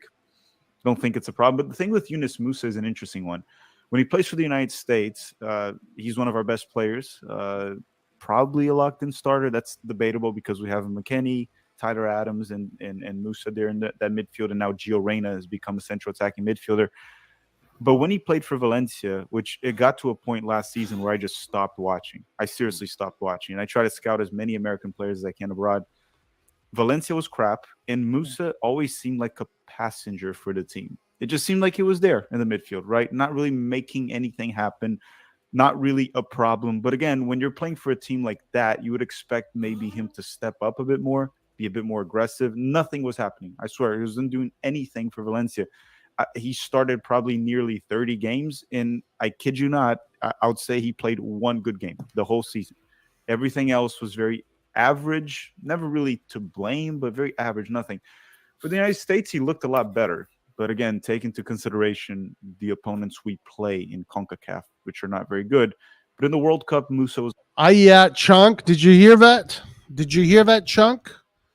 He said that in Valencia, he only had one decent game, but because in CONCACAF, the opposition is not of a high level, which, okay, no offense, guys. No offense.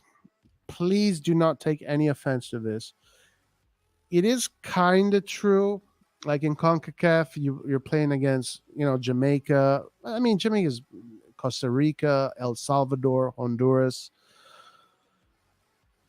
No offense, guys. I really don't mean any offense. But of course, it's not like playing against Spain. It's not like playing against these teams. You do play against Mexico, which is good. Canada now is much better.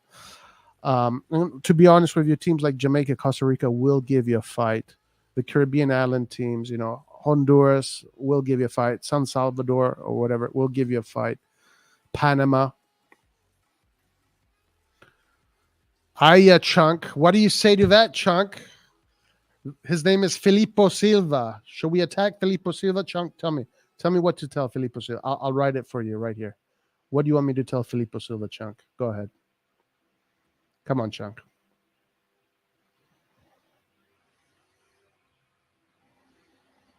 Chunk, what do you want me to tell Filippo Silva? I'll send him a message for you, from you.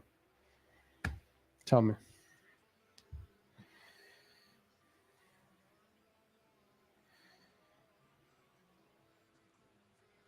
Guys, El Salvador, they're fighters for sure. For sure, no doubt about them. They're fighters. No doubt about it. Of course, I live in LA. I play football with a lot of El Salvadorians, Hondurans, Mexicans. Yeah, mostly those three countries, actually. And it's always a fight. It's always a fight. It's fun. It's good football.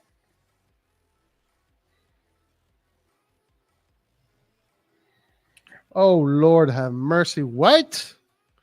Chunk, defend yourself. Defend yourself. You said that? Chukwueze is better than Leao? Mamma mia. Mamma mia. Chunk is Musa's agent. Look at that.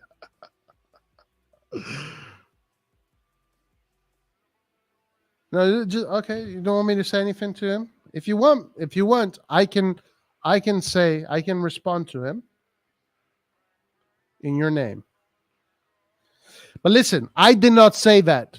Philippe, if you're pissed off, get pissed off to Felipe Silva here, or whatever his name is. He's the one that said Musa, every single game he played with Valencia was non-existent. He had only one decent game, but when he plays with the US, because of opposition, he does look a little bit better. I did not say that, guys. So do not be pissed off. Don't be pissed off at the messenger. Don't kill the messenger. Musa's only 20, so he should be able to grow. I don't know if he's worth the 20 million, though. Yeah, definitely young. Needs to grow. It's the truth. He's a normal player. Maybe he'll have a good potential, but he still won't give much to Milan, at least for the next season. I think that's a safe take. That's a safe take. El Salvador got a great president, Nayib Bukele. Don't know him. Don't know much about El Salvador's political situation. If he was watching Chelsea to see Pulisic, then he must have frustrated watching 38 games to see Captain Daddy's Boy for 188 minutes. That's hilarious. Hondurans are one of my favorite Mexicans. Haitian, yes, they're not good, but when you watch him, he's not ready to start for us. He needs 2 seasons, my man.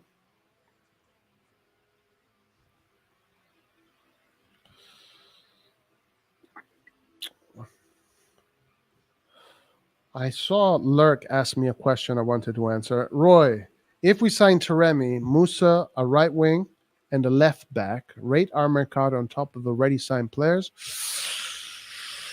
Yeah. 6.5. 6.5. 6. Maybe 6. So in order for it to be 7, we have to sign at least one more baller. In order to be 8, like an 8 mercato for me is what I said earlier. Gundogan, SMS, Frattesi. Put in Goulet in there. That's 8.5/9. Yeah, I'd say 6, 6.5.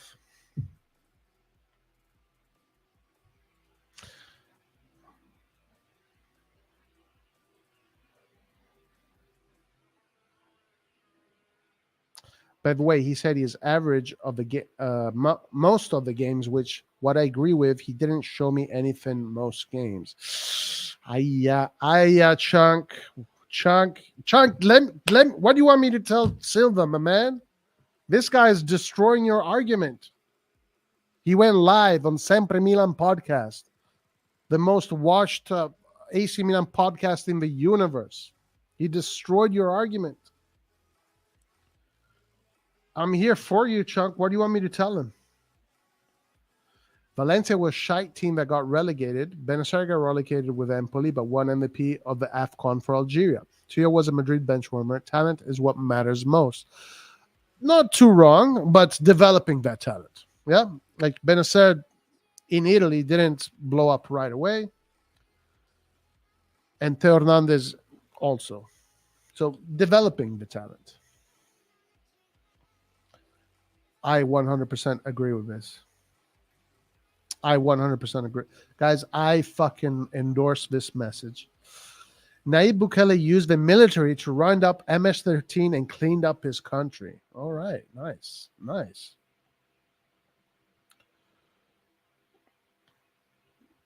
Chunk gets a sign of approval here. Tell Silva he is anti-America. Mega Trump 2024. I'd rather try Kalulu in the midfield and use those 20 millions to get a very good right wing instead. I'd rather try Kalulu in the midfield. Now we're trying to revolutionize. Yeah, maybe, guys. Maybe. Okay, so Chunk, no message for Silva. No message for Silva.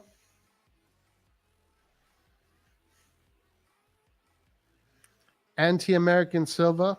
Let's see what else he says. Was also fine in the World Cup. Played well. even against England. So I guess it's an interesting one because he could be also one of those players that when you just put him with better players than Valencia, like Milan has, just steps up his game, plays better. He's very young. He's 20, right? A good prospect. But I just think Pulisic, as long as he's healthy, he'll arrive and be impactful. Musa, I think it'll be more of like a gamble, I think. Or maybe if Milan is patient for the long run, I see it being successful. Yeah. Ouch. The American, not too excited about his American talents. What the fuck is this? Morata going to Inter? I don't. Okay, Thuram, Morata, Lautaro, Correa. Well, it's a pretty decent offensive lineup. Morata, is it as strong as last year's? Maybe not. Maybe, well, Dzeko can't fucking play forever. He's going towards the end of his career. Thuram, Lautaro, Morata. That's going to be the trio. So Morata right now is in, Morata's delegation is in Inter's headquarters to start the initial negotiations. This is what this says here. This is what it's showing. These two guys look like fucking cocaine dealers, all right, from the 70s. These two guys look like cocaine dealers from the 70s, like that movie with Johnny Depp. Oh, bruh. Dude, look at it. These are football agents. Football agents are interesting people, huh? Interesting people.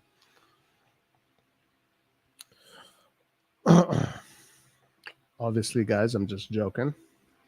I'm not accusing anybody of anything. Corriere dello Sport, AC Milan wants to send strong and clear signal with Magnan renewal. Yeah, we read that earlier. By the way, Magnan is playing basketball with someone I saw on his. All right, so check this out. Confirmed, Alvaro Morata's agents in Milano this afternoon. He will meet Inter to try to reach an agreement. AS Roma are still interested in him at the window after yesterday's meeting. So they're shopping Morata around. Morata has refused Saudi Arabia money. It looks like he wants to stay in Europe. I've heard that Morata already, either his wife or him, they already come from a super rich family. So money is not a big priority for him. I can't remember who said this. Either his wife is extremely wealthy, or his family is. So like, money is not going to be the thing that will motivate him the most. I don't know who I heard. I can't remember who I heard that from. But Morata has refused Saudi Arabian money right so far. So far.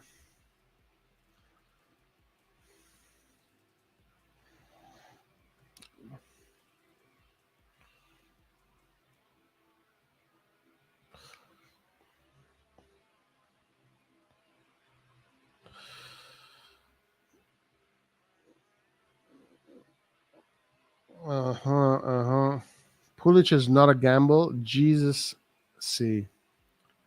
Roy, if you really want an answer, just copy and paste my comment at the beginning of the live, bro. I can't find you. You gotta just give me 2 sentences. I'm 100% okay with that, but we still need defensive midfielder to start the season, right? Yes, Edison, it is true.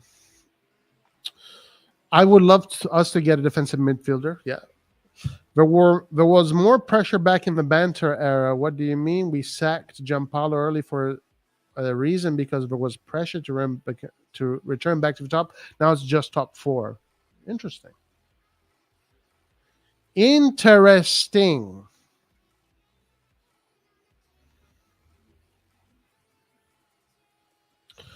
Initially, the starting midfield is going to be Rangers, Krunic, and RLC. I believe so as well.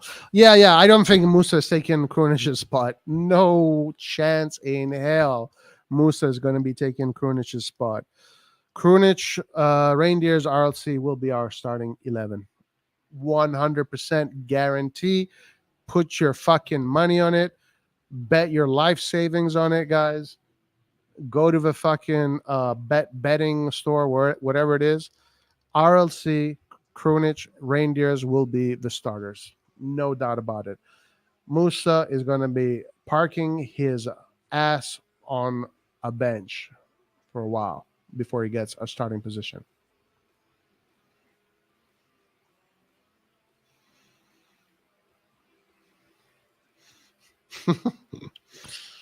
We'll play 4-4-3 touchdown Shake Shack. True. And Kaká as well. Kaká came from a rich family as well. Also Kaká. Very rich family. They sold furniture in Brazil or something like that. You saw what Cristiano said? Yeah, he said that before Cristiano Ronaldo's arrival to Serie A was dead. But he revived Serie A. Cristiano Ronaldo revived the Serie A, brought it back to life. Celestian Lion, who is our cam if we still utilize a 4-2-3-1? CDK, Pulisic, it's official. We're going 4-3-3. If we're doing the 4-2-3-1, yes, it is. It has to be either CDK or Pulisic, or what I think, because there's going to be no defensive balance, it's going to be Krunic. Taremi, Giroud, Okafor, maybe Colombo, and things will be good. Not bad. Not a bad quartet. Not a bad quartet at all. I'm assuming Sadie Key. I don't know. I honestly don't know. Maybe.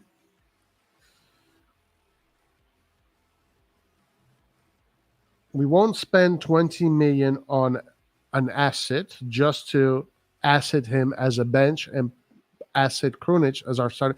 From now on, everything that is player play, I'm going to say asset. I'm not opposed to 4-2-3-1, but our signings say we're going 4-3-3. The high press is still happening regardless. Interesting. So why are we spending 20 million on Musa just for him to be on the bench and make the fans angry? No, I think they're going to try and have him play. Or they're going to try and have him asset. Because, they consider him a good asset. But at the end of the day, you have to win games. And Krunic is probably the more reliable asset.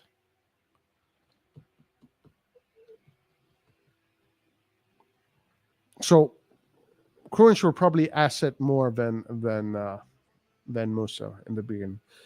Your guys are going to look stupid when we see a 4-2-3-1 in preseason. It's common sense. We signed Pulisic and we have CDK for a reason.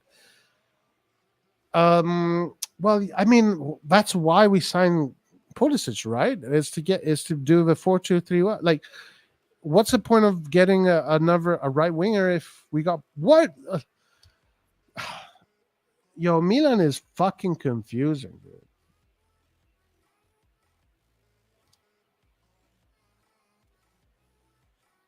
I still like Ali. I want him to asset.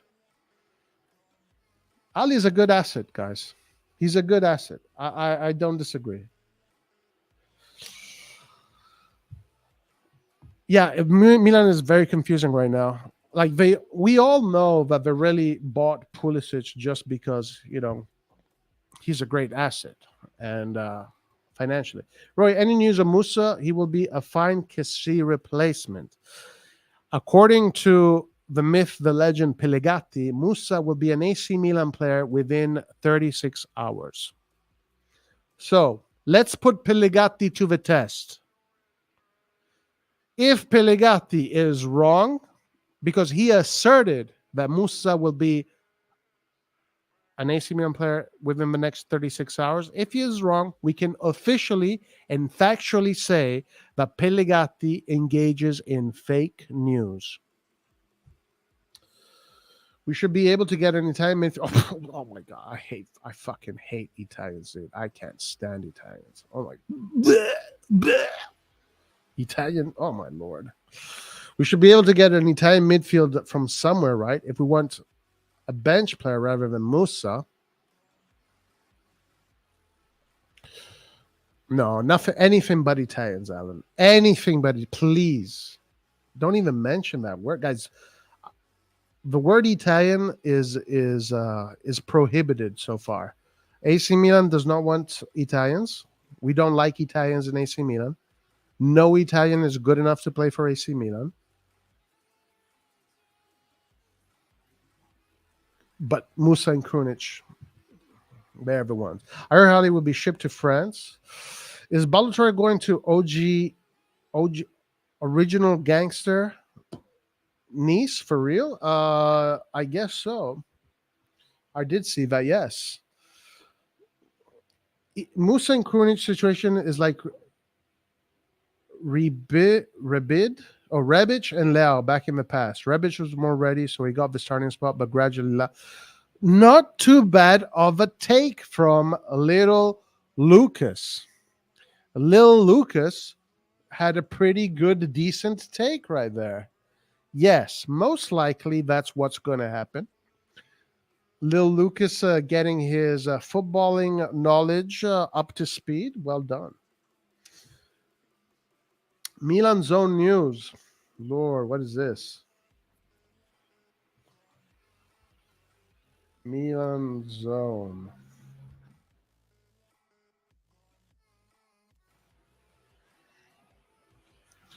Endure was free, but we can't get Endure.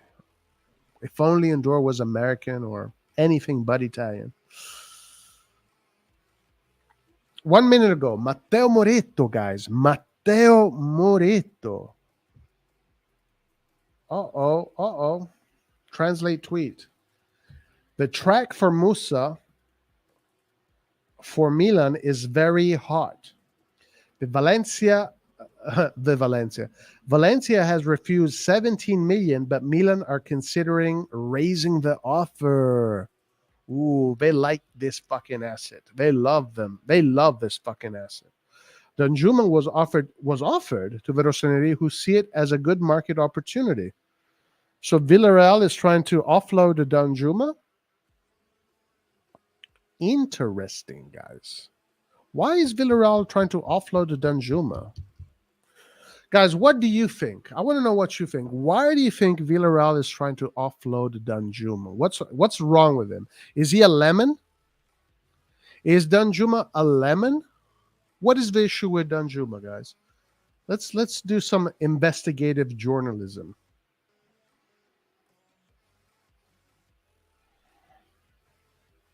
Because Danjuma is trash. There you go. To be honest, because they have better assets. Interesting. Sorry for no, don't be sorry, bro. Don't not be sorry. So if Danjuma is coming, does that mean Rebic is leaving? Maybe, yeah. Danjuma, I guess, would be the replacement for Rebic. We'll keep CDK to give him another chance at Cam. Growing the assets for future sale makes business sense. Still hate this idea. Young 16-year-old heartbreak kill Lil Lucas makes a good take. Is he the next Laert? Maybe, guys. He was alone at Spurs, decent player, but the coach doesn't like him. What's going on with Danjuma? What is going on with Danjuma, guys? Bro, ever since Pulis joins, I have seen so much coverage on ESPN. Yeah, that's why. That's exactly why he joined. For that reason right there. If we sign Musa for 20 million just for Pioli to play Krunic, the fans will eat up Pioli for sure. Oh, yeah. You can bet on that. It's going to be a tough season for Pioli, guys. Lord have mercy. He's going to have a tough one. He is going to have a real tough one.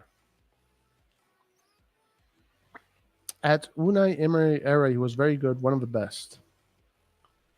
Dunkins has an attitude problem. Danjuma, you mean? Villarreal is trying to keep a positive relationship with Milan because if no Chukwueze offers comes, Milan is the only team. Interesting take. We're going to switch back to the older 4-3-3, but getting Pulisic, who's also a left and right wing, we're also keeping the solution to change it to 4-2-3-1. Yeah, maybe. Danjuma, not a good player. Danjuma wants to leave because he wants more playing time. Maybe that's the case, yeah. I'm old enough to have a job, bruv, and provide for myself. Plus, don't Plus, don't compare me to that Fraulein. That Fraulein. He said Salamakers was going to be better than Chiesa in 4 years back in 2021. Damn. Bleachers Report posted us 17 times since Pulisic joined. Wow. Guys, that's why he joined. There you go. It's working. Now, that's an asset being used properly. That's how you fucking get an asset to move in the right direction. All right, let's see what else we got here. Okay. Porto Novo. Here we go. Alex Jimenez will be playing in the Primavera, guys. Real Madrid has decided that they really like this player and they want to develop him. He's going to be the new Carvajal. This is a great asset for Real Madrid, and they have decided that their biggest bitch in Europe is AC Milan. And once again, here we are, being Real Madrid garage. Amazing.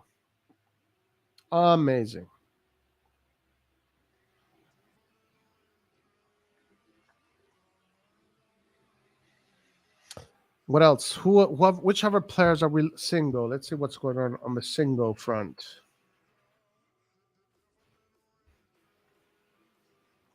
Rohit Rajiv feels like 4D chess from Milan, as Alfredo Pedula reported Torino are interested in Pedersen, but they need to raise funds by selling Singo, who was on the last year of his contract. Milan now trying to sign Pedersen to maybe speed up the Singo negotiations.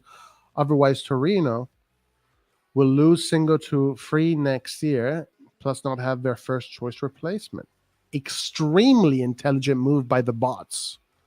The T-1000 bots moving strong. The T-1000 bots, guys, are moving strong.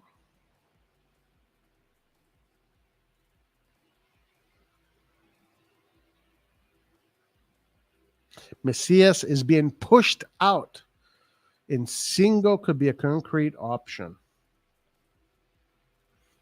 Let's see what the deal is. Chukwueze.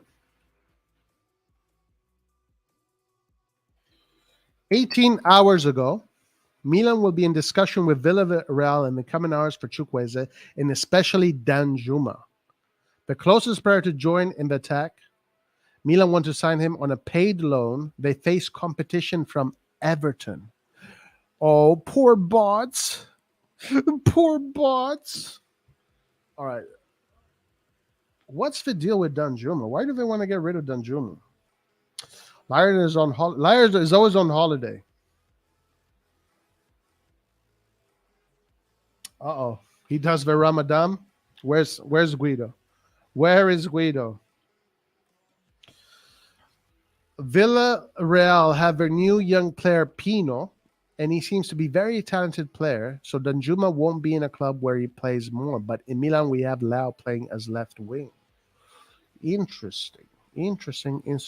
So, guys, we have 110 votes. Do you like internet drama? Yes, keep it going. No, let's make peace. So, just to reiterate, there was drama yesterday that happened.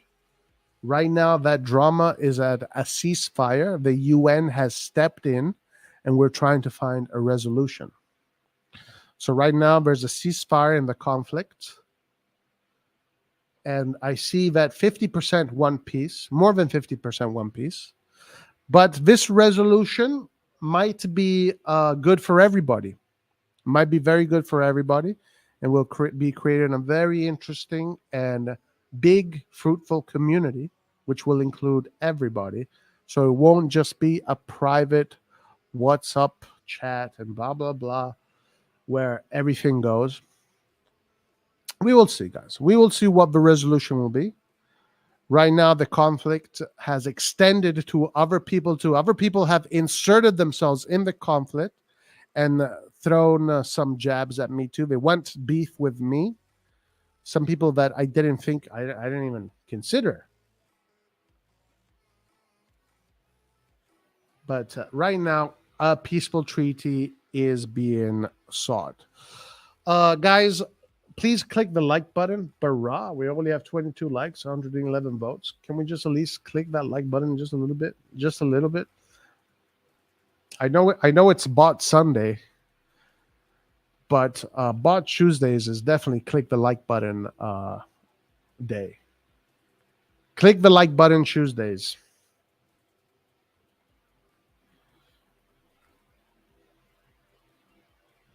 How did Spurs utilize Danjuma? Guys, let's see some Danjuma because I saw some of his highlights. He looked freaking good. Let's see. Let's see what the deal is with Danjuma.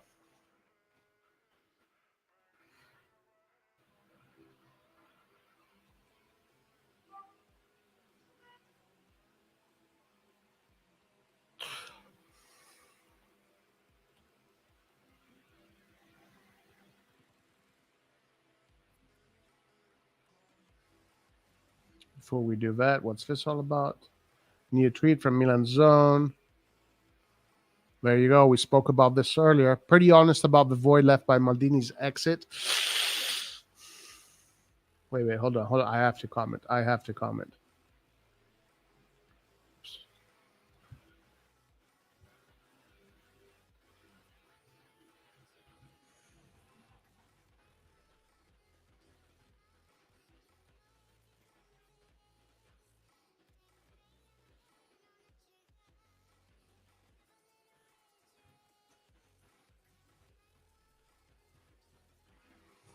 Bro, is he insane? Does he not know who, spell check, Furlani T-1000 is?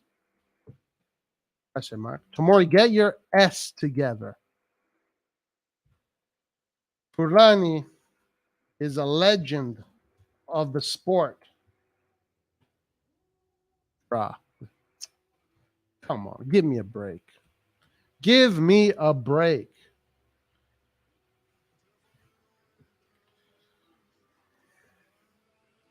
All right, here we go. Copy, paste.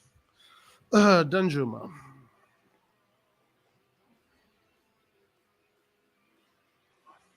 I love arm wrestling, guys. That's my favorite sport. No bots in arm wrestling. No bots. No assets. Only real human beings. All right, let's see what this is all about. Let's see what the Danjuma hype is all about. Light is on holiday.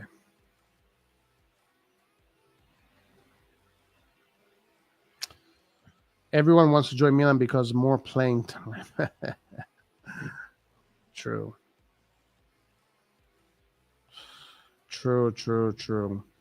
Singo is a top G. He will do great with us. I like Singo. Ooh, nice goal. This player reminds me of Laurent from Sassuolo. Very similar. Damn, I don't think that was him scoring the goal. But let me see that goal again. That's a great execution of the ball.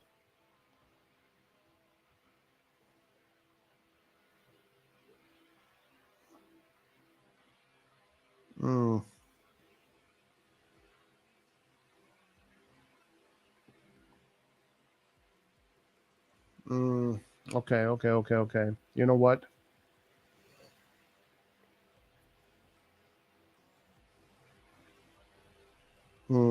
Okay.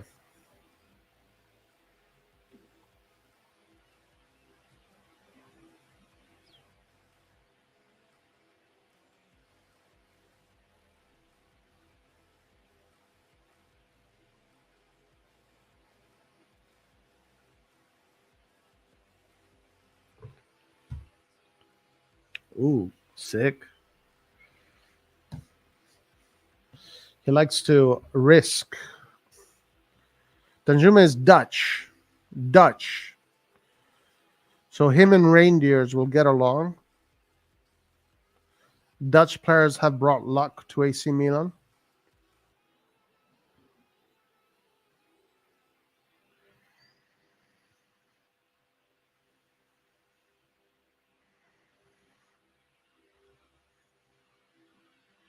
It's got a very sharp cut. Sharp, sharp, sharp cut.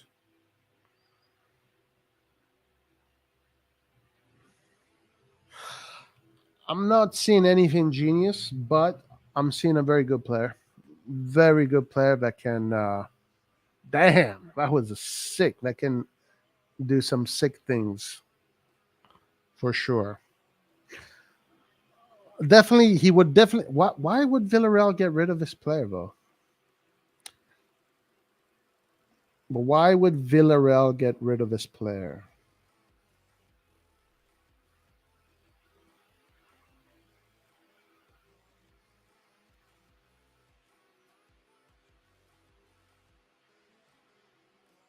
Nice, good full work. He executes that move quite well.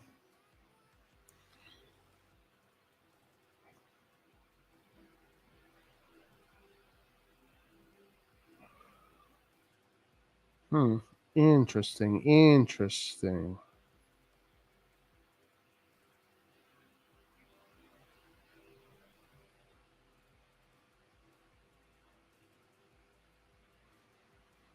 Ooh, nice. Took two of them. That's kind of stupid. Wait. Who did the stupid? One of these guys was like, this guy has the space there. Why does he pass it back? Why the fuck is this guy passing it back?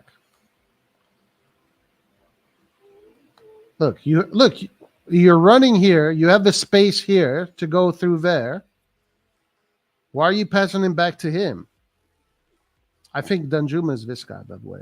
And look at what Danjuma has to do to get out of this situation. He has to fucking do magic tricks.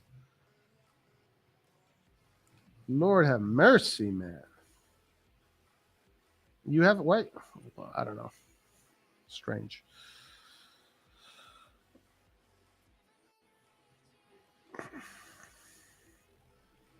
Yeah, this guy's a skillful player. Like, if you can have this guy coming from the bench for Leao, if this can be Leao's deputy, I would say that'd be pretty good, right?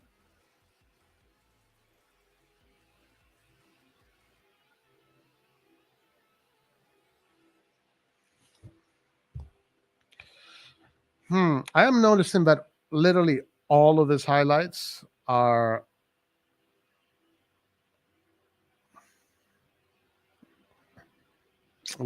sick.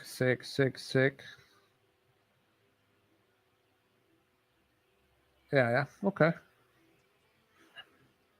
Yeah, why not give this player as Leao's deputy? You want the key to a successful team is depth. It is depth. The key to a successful team are really not your starting 11. The key to a successful team is your starting 15, is your starting 16. Obviously, Rebic has no more hunger. Maybe this guy can be hungry, can push Leao a little bit. Obviously, this guy only plays on. I mean, literally all of these highlights are from the left. So obviously, this guy would become Leao's deputy. But how much playing time would he be getting? If he wants to leave Villarreal because he wants playing time, how much playing time would he be getting at AC Asset Milan?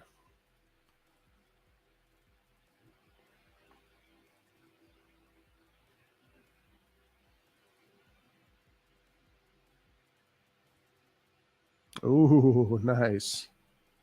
Clever. This is what he looks like with a red and black shirt.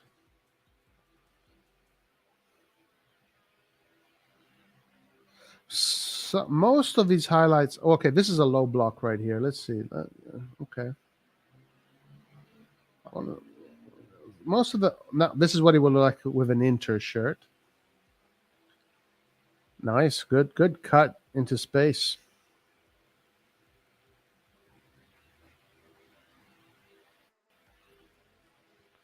Oh, look at that. Back heel, blah, blah, blah, blah. So where is this? Where is he doing? Is this in Holland? Oh, this is Holland? Is this the Dutch league? Oh my God, we're going to block the video. No, this is the Dutch league. Oh, Lord have mercy. We're going to block the video. And that the Inter shirt was Club Brugge. Oh, this one is going to be blocked. This video is going to be blocked. Yeah, okay. So if this is the deputy to Leao, is not bad. And then guys, the best thing about him is this: that when we're ready to sell Leao in 2 weeks from now, we already have a replacement. Danjuma, let's go assets. Let's go assets. We love me some assets. I don't think Milan will sign Danjuma and Chukwueze. It's one or the other because we want to sign Taremi. I feel it's Danjuma. Danjuma might play striker. He does not look like a striker. He definitely does not look like a striker. I saw reports. Really? Hold on. Hold the phone. Hold the phone, guys. This guy is clearly not a striker. Strikers don't waste so much time on the ball like that. Where has this man played? Danjuma.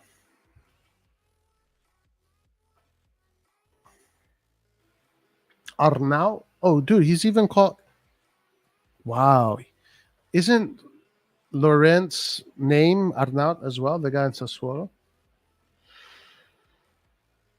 Okay, it's 26. All right, okay. It's 26.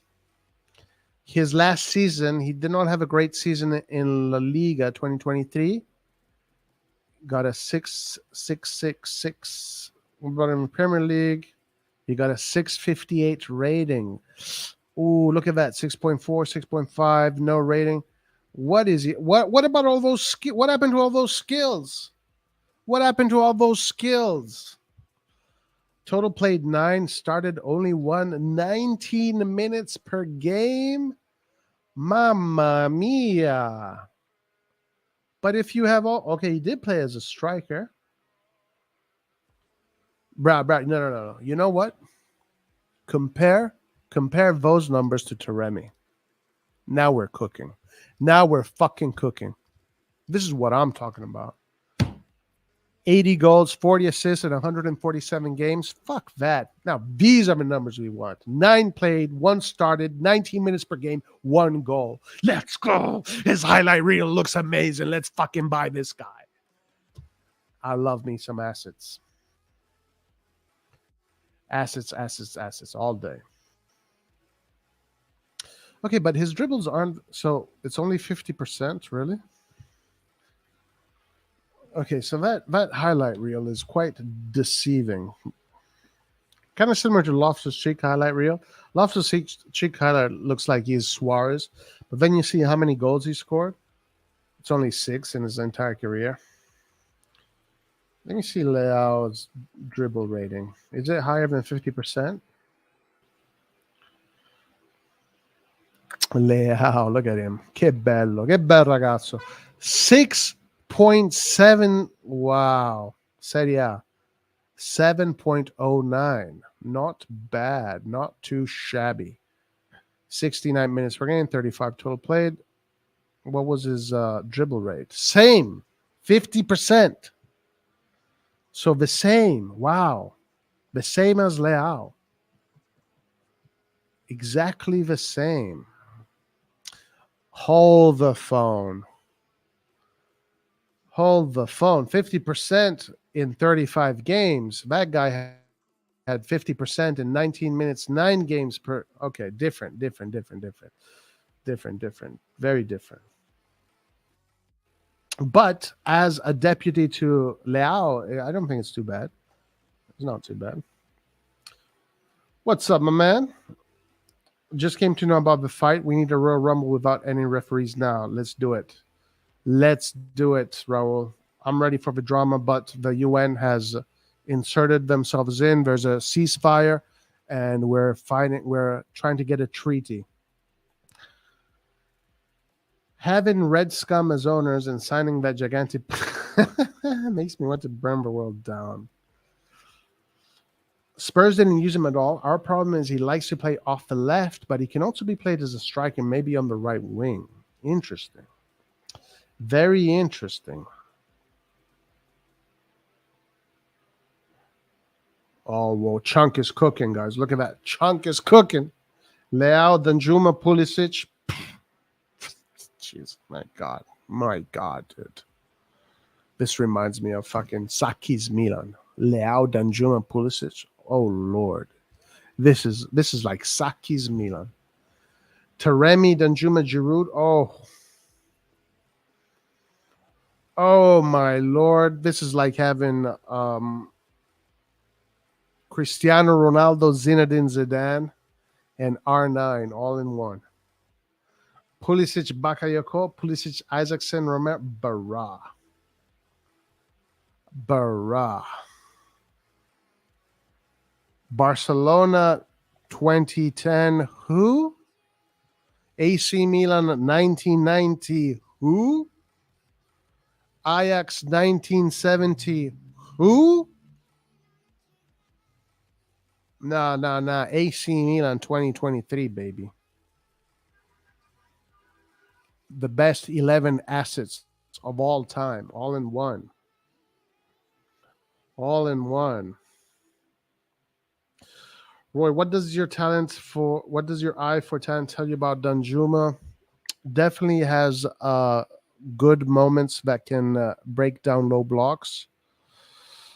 But there was some things that were a little bit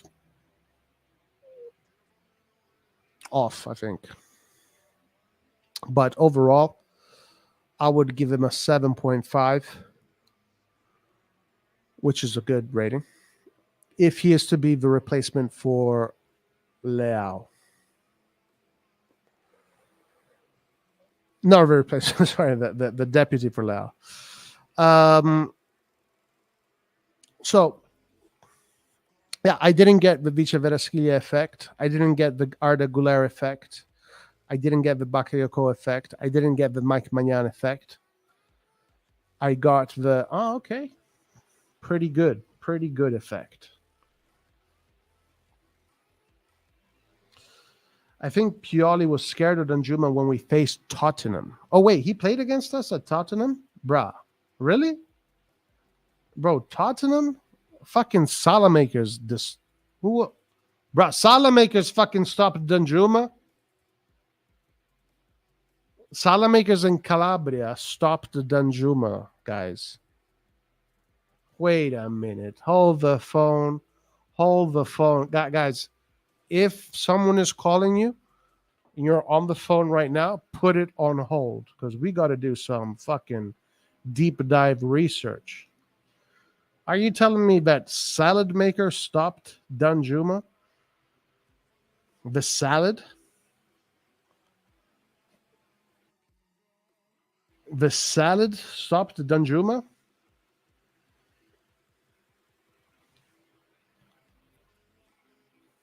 Wait a second here.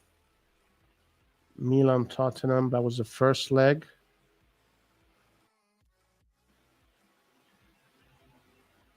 Sorry, that was the second leg. That was the first leg, Milan Tottenham.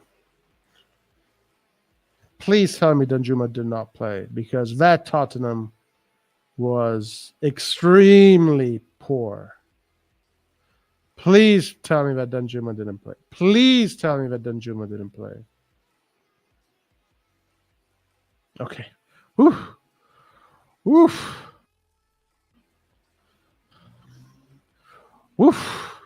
He didn't play. Well, he's got fucking Perisic there. That's why he didn't play. Did he play at all? Oh, he did play. He came in for Son at the 81st minute. Damn.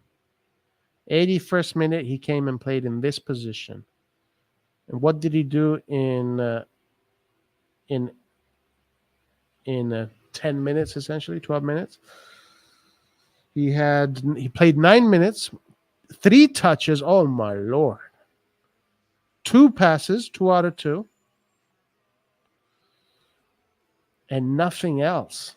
Damn, that was a good pick. Yo, this guy played for 9 minutes, touched the ball 3 times, and that week he probably got paid $90K. Can you imagine? Can you imagine that? This dude played for 9 minutes, touched the ball 3 times, and that week he probably got a $90K paycheck in the fucking bank account. Lord, have mercy. Lord, have mercy. So let's see if he played in the second leg. Did he play in the second leg? Did he play in the second leg? Let's see.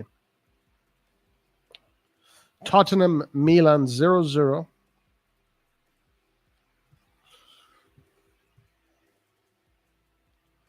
right, can we get rid of this?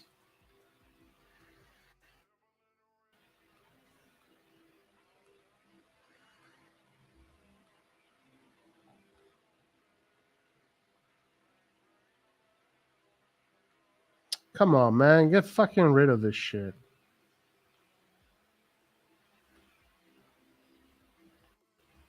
Okay. Tottenham, Milan, second leg. Let's see if Danjuma played.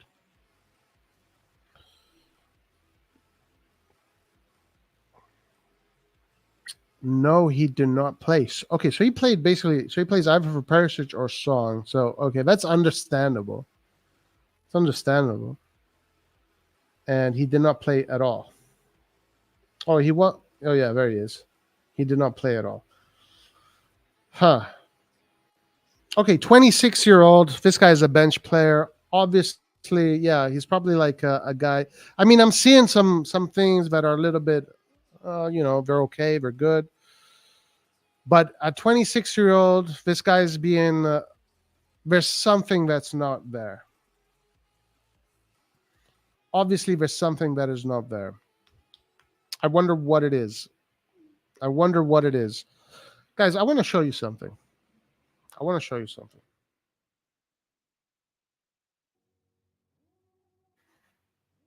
Look at my man Castillo. He fucking...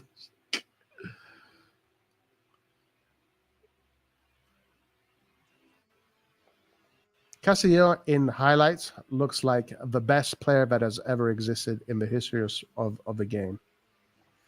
So sometimes you got to really be careful.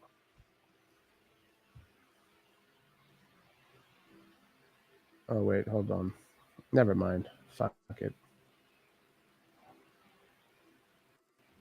It's okay. Just a waste of time. I don't know, guys. I don't know. I'm there's some questions that need to be asked.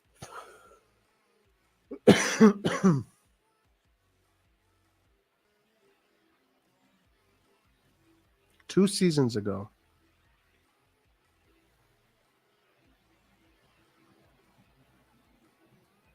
Roy, what are your expectations in terms of results for the USA Tour against the Super League funding clubs? Yeah, it's a Super League tour. Ooh, Luke. But Little Lucas is killing it today, guys. Little Lucas is killing it.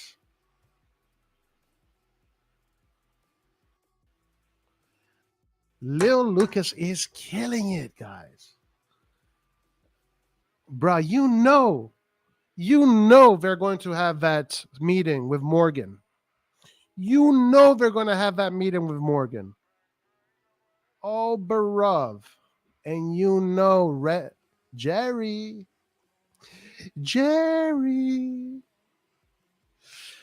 Jerry, got Lucas, bro. Lucas is on fire today, guys. Lucas is on fire.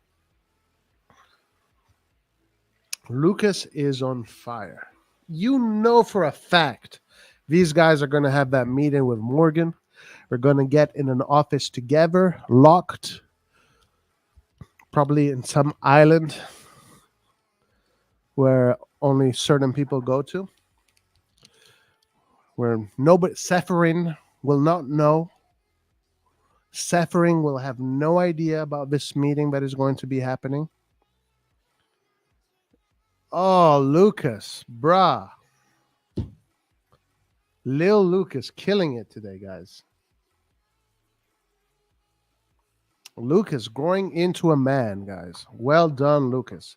You know for sure. That guy, for sure, these guys are going to have that meeting with Morgan.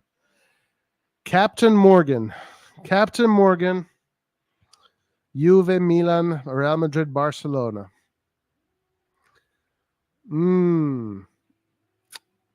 It's happening.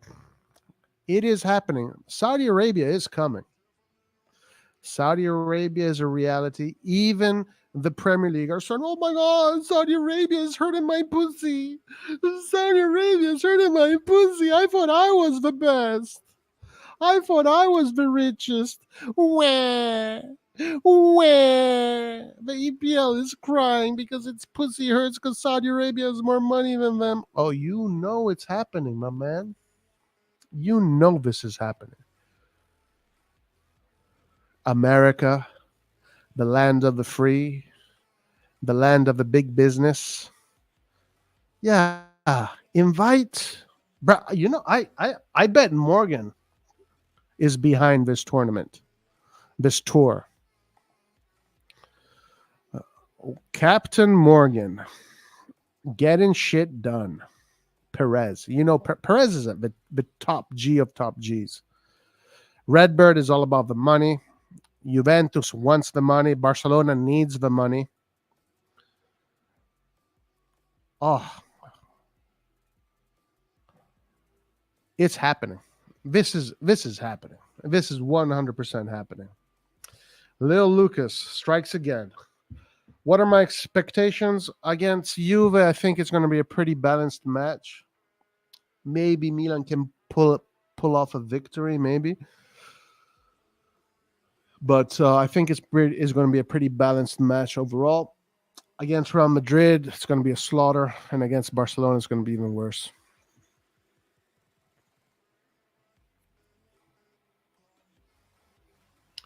My boy Pepe Sar had a great game. He should have joined us, not Tottenham.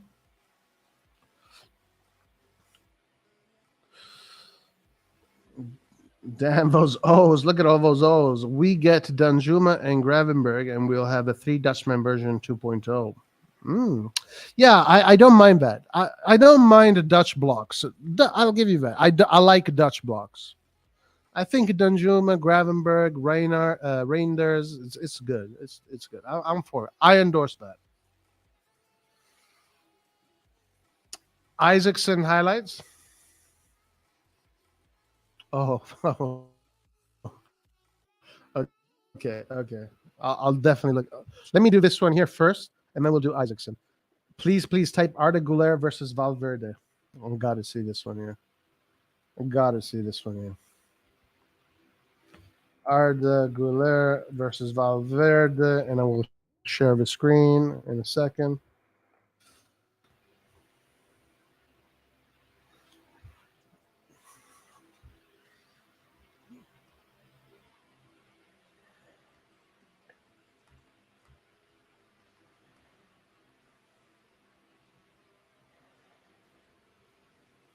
Bruh, Lil Lucas, dude, you're killing him, my man. You know what those teams. You know this is why they're doing this.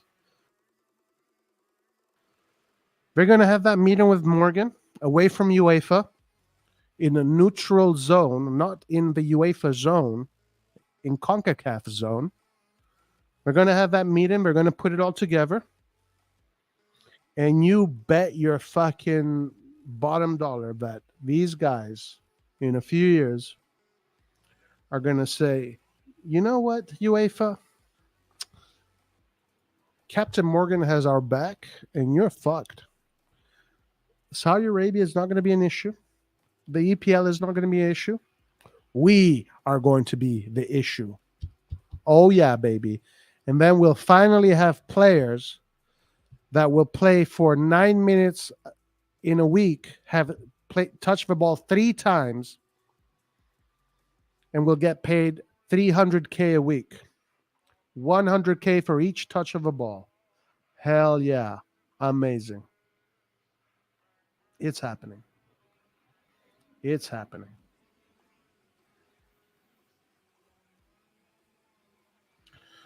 Captain Morgan strikes again.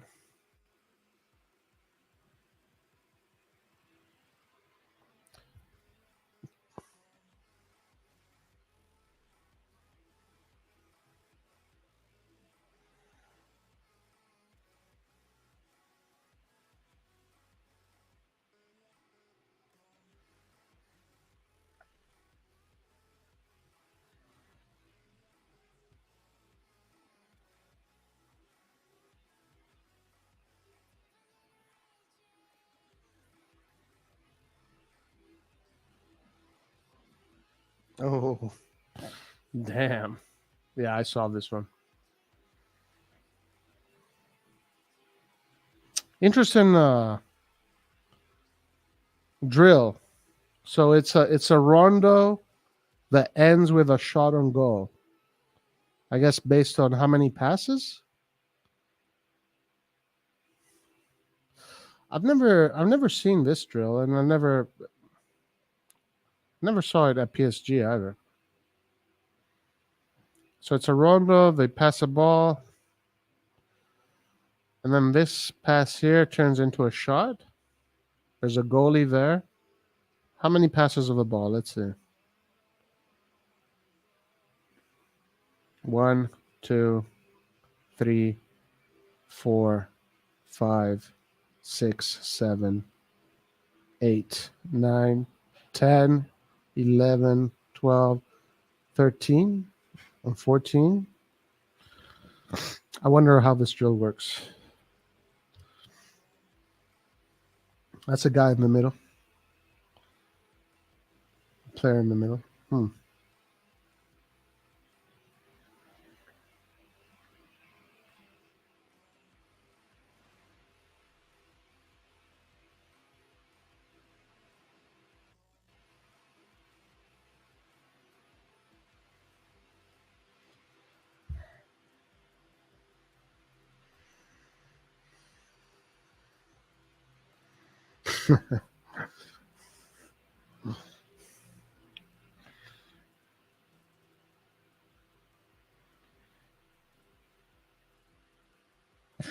Guys, Lucas is cooking.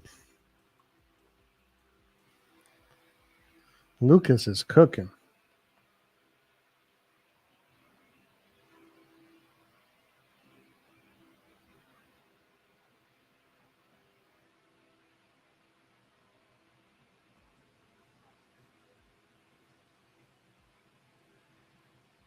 Oof. Damn.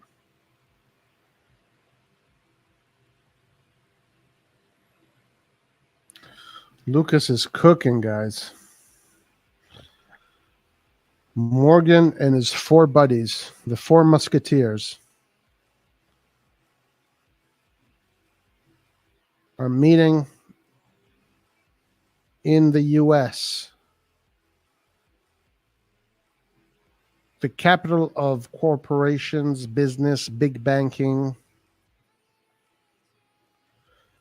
They're going to go to their buddy who committed suicide on his island. Sure, he's still alive.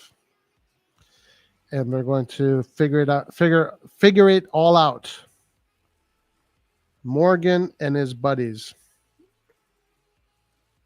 Amazing, Lucas. Amazing.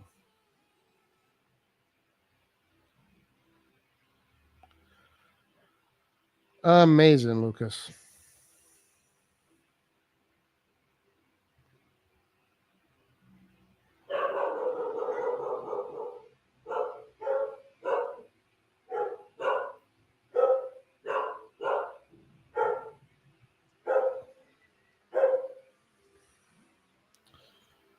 Amazing.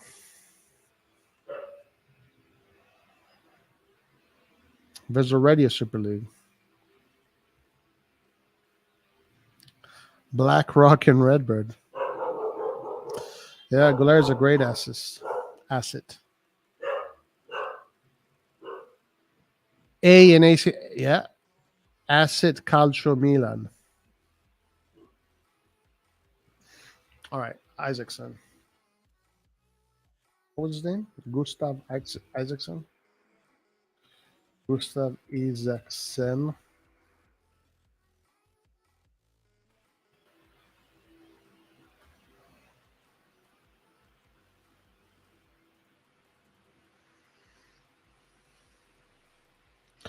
Guys, Lucas nailed that shit on the head. The 4 founding members of the Super League are going to be meeting in America, home base of Captain Morgan.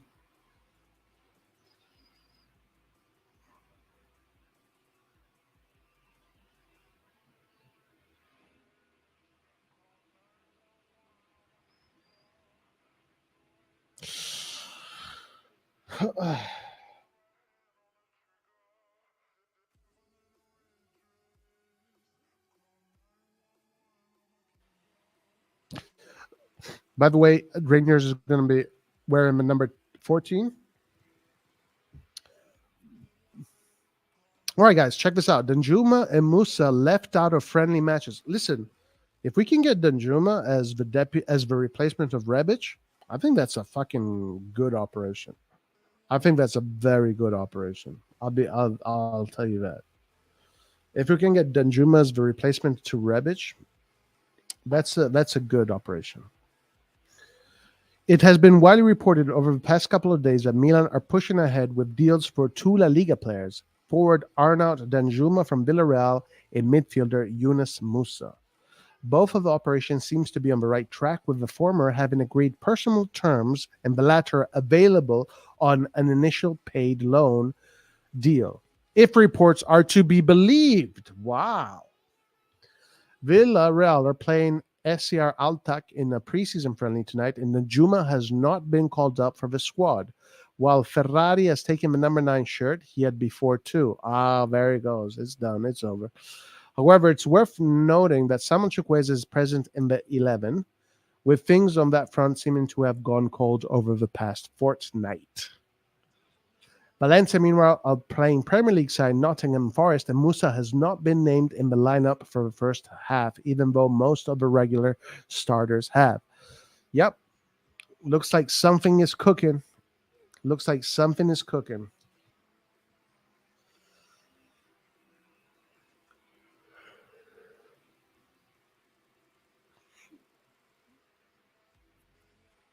No, who's Jasper Lindstrom? Jasper Lindstrom. BlackRock, guys. BlackRock Vanguard. They're gonna do a cookout with freaking Milan, Juventus, Real Madrid, Barcelona. It's officially official. The Super League is about to happen.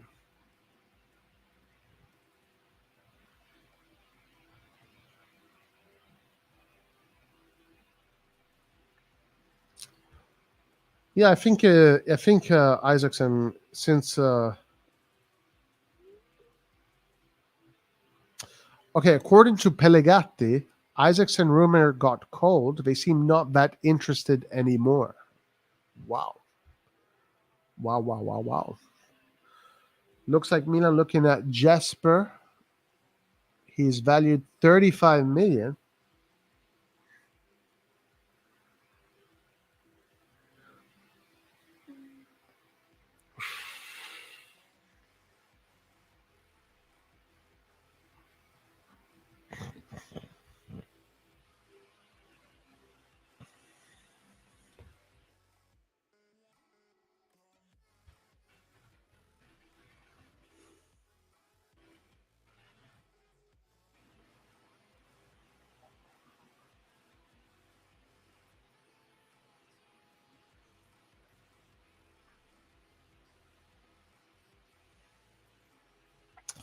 Musa, very close to Milan. Okay, so we're signing Musa, guys. It's official. We're about to sign Musa. Are you guys lucky? Are you guys happy? Are you guys excited?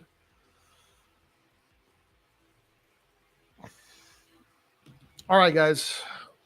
I have done the 3 hours of the day. It is we're going to try and keep these streams at 3 hours. Unfortunately, the news today was quite slow. It is quite slow. Musa is better than Pogba, confirmed. There you go. And we'll see what tomorrow brings, guys. And there's still a lot to go today. We're probably eventually going to have, maybe Musa can be finalized today. We all like us some Musa. Musa is going to be a great asset. I can't wait to see which 11 assets are going to play against Lumizzane on Thursday. Oh, shit. Is that game going to be open for the public? No, it's not, huh? Can I go to Milanello and watch that game? Does anybody know? Like, is that game like, there's a fence? Can you see that game from the fence? Or is it that internal football pitch?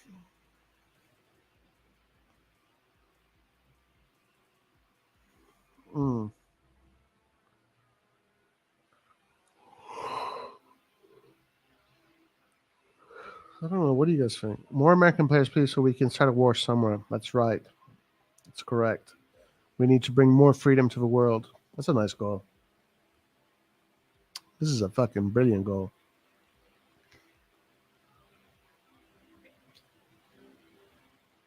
Boom. Oh, that's a beauty.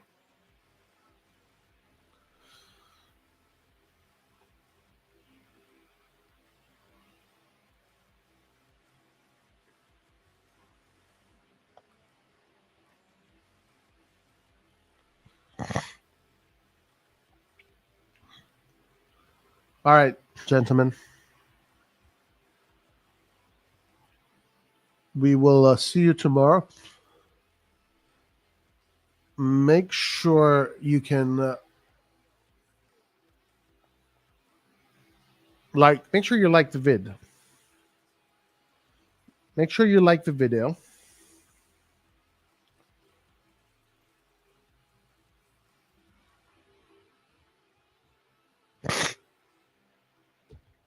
About Super League, I think let UCL own by Premier League and his followers, and Serie A, La Liga, Eredivisie, and other for new league, and let's see who watched the league. Well, let's see what happens. Let's see what happens. That's interesting, but let's see what happens, guys. This is very interesting that these four clubs are meeting together, in the headquarters of Morgan, Captain Morgan, the biggest pirate of them all. The biggest pirate of them all, with the biggest treasure. Morgan and his treasure chest. All right, guys. We will see you tomorrow. Peace out. Forza Milan as always.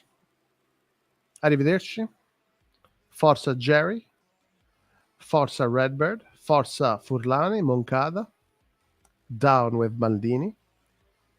Down with calling players football players. They're assets from now on. But no matter what, guys, Forza la Musa. Arrivederci and ciao.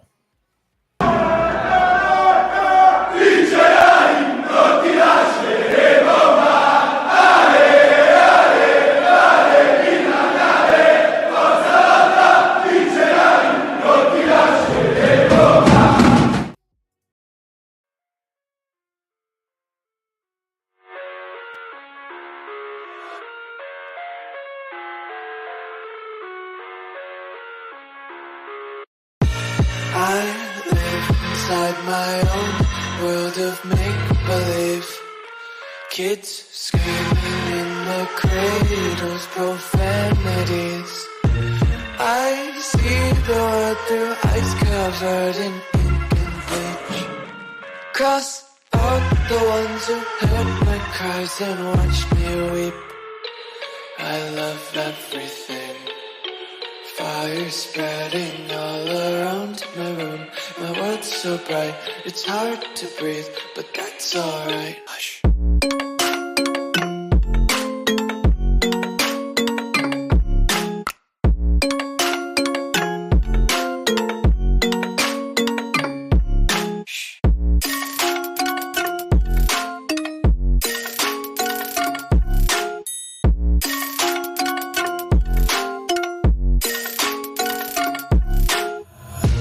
Take my eyes open to force reality. Why can't you just let me eat my weight in glee? I live inside my own world of make-believe. Kids screaming in their cradles, profanities.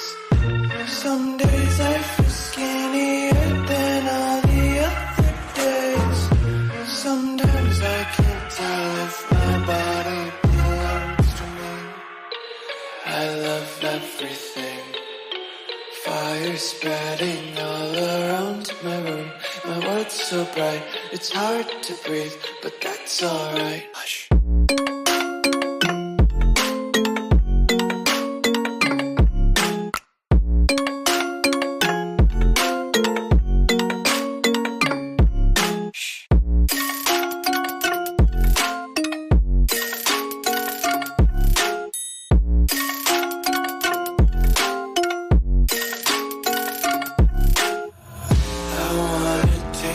Content, hold your breath and feel the tension. Devils hide behind redemption. Honesty is a one-way gate to hell.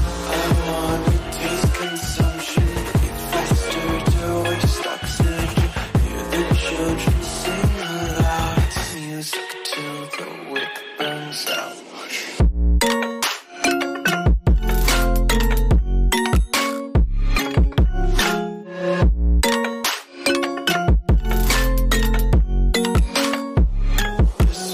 Be carefree lately, yeah.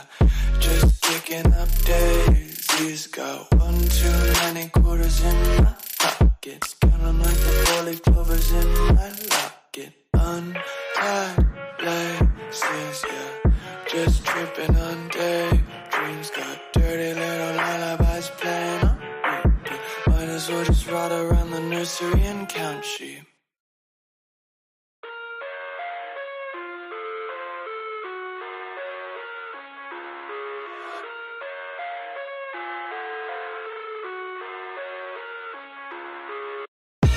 I live inside my own world of make-believe.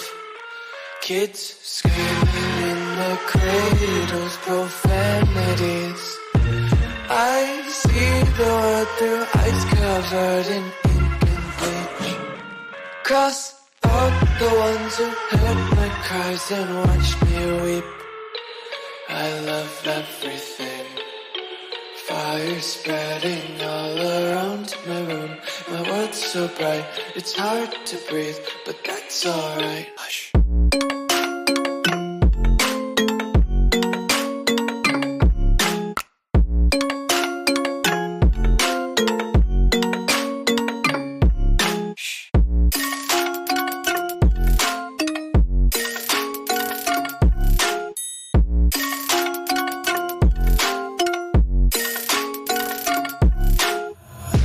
Take my eyes open to force reality.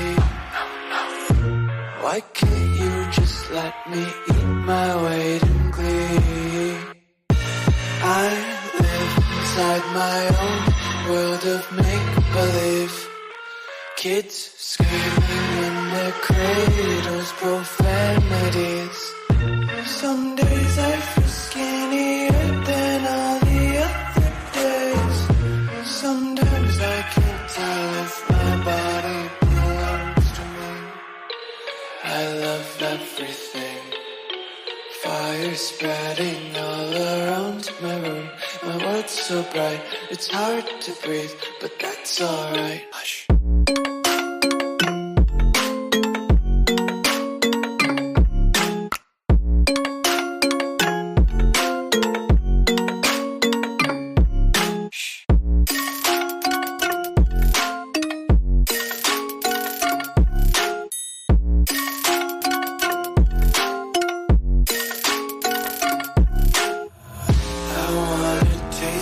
Content, hold your breath and feel the tension. Devils hide behind redemption. Honesty is a one-way gate to hell. I wanna taste consumption. Eat faster to waste oxygen. Hear the children sing aloud. It's music till the wick burns out.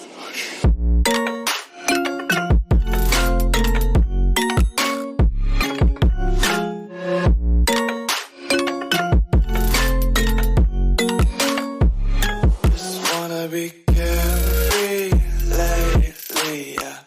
Just kicking up daisies. Got one too many quarters in my pockets. Counting like the four-leaf clovers in my locket. Untied laces, yeah.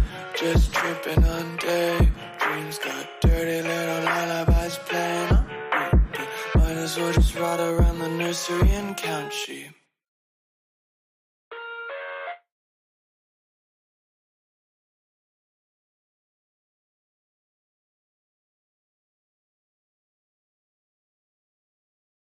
One, two, three, four. Doom tech, tech, doom tech, doom tech, tech, doom tech.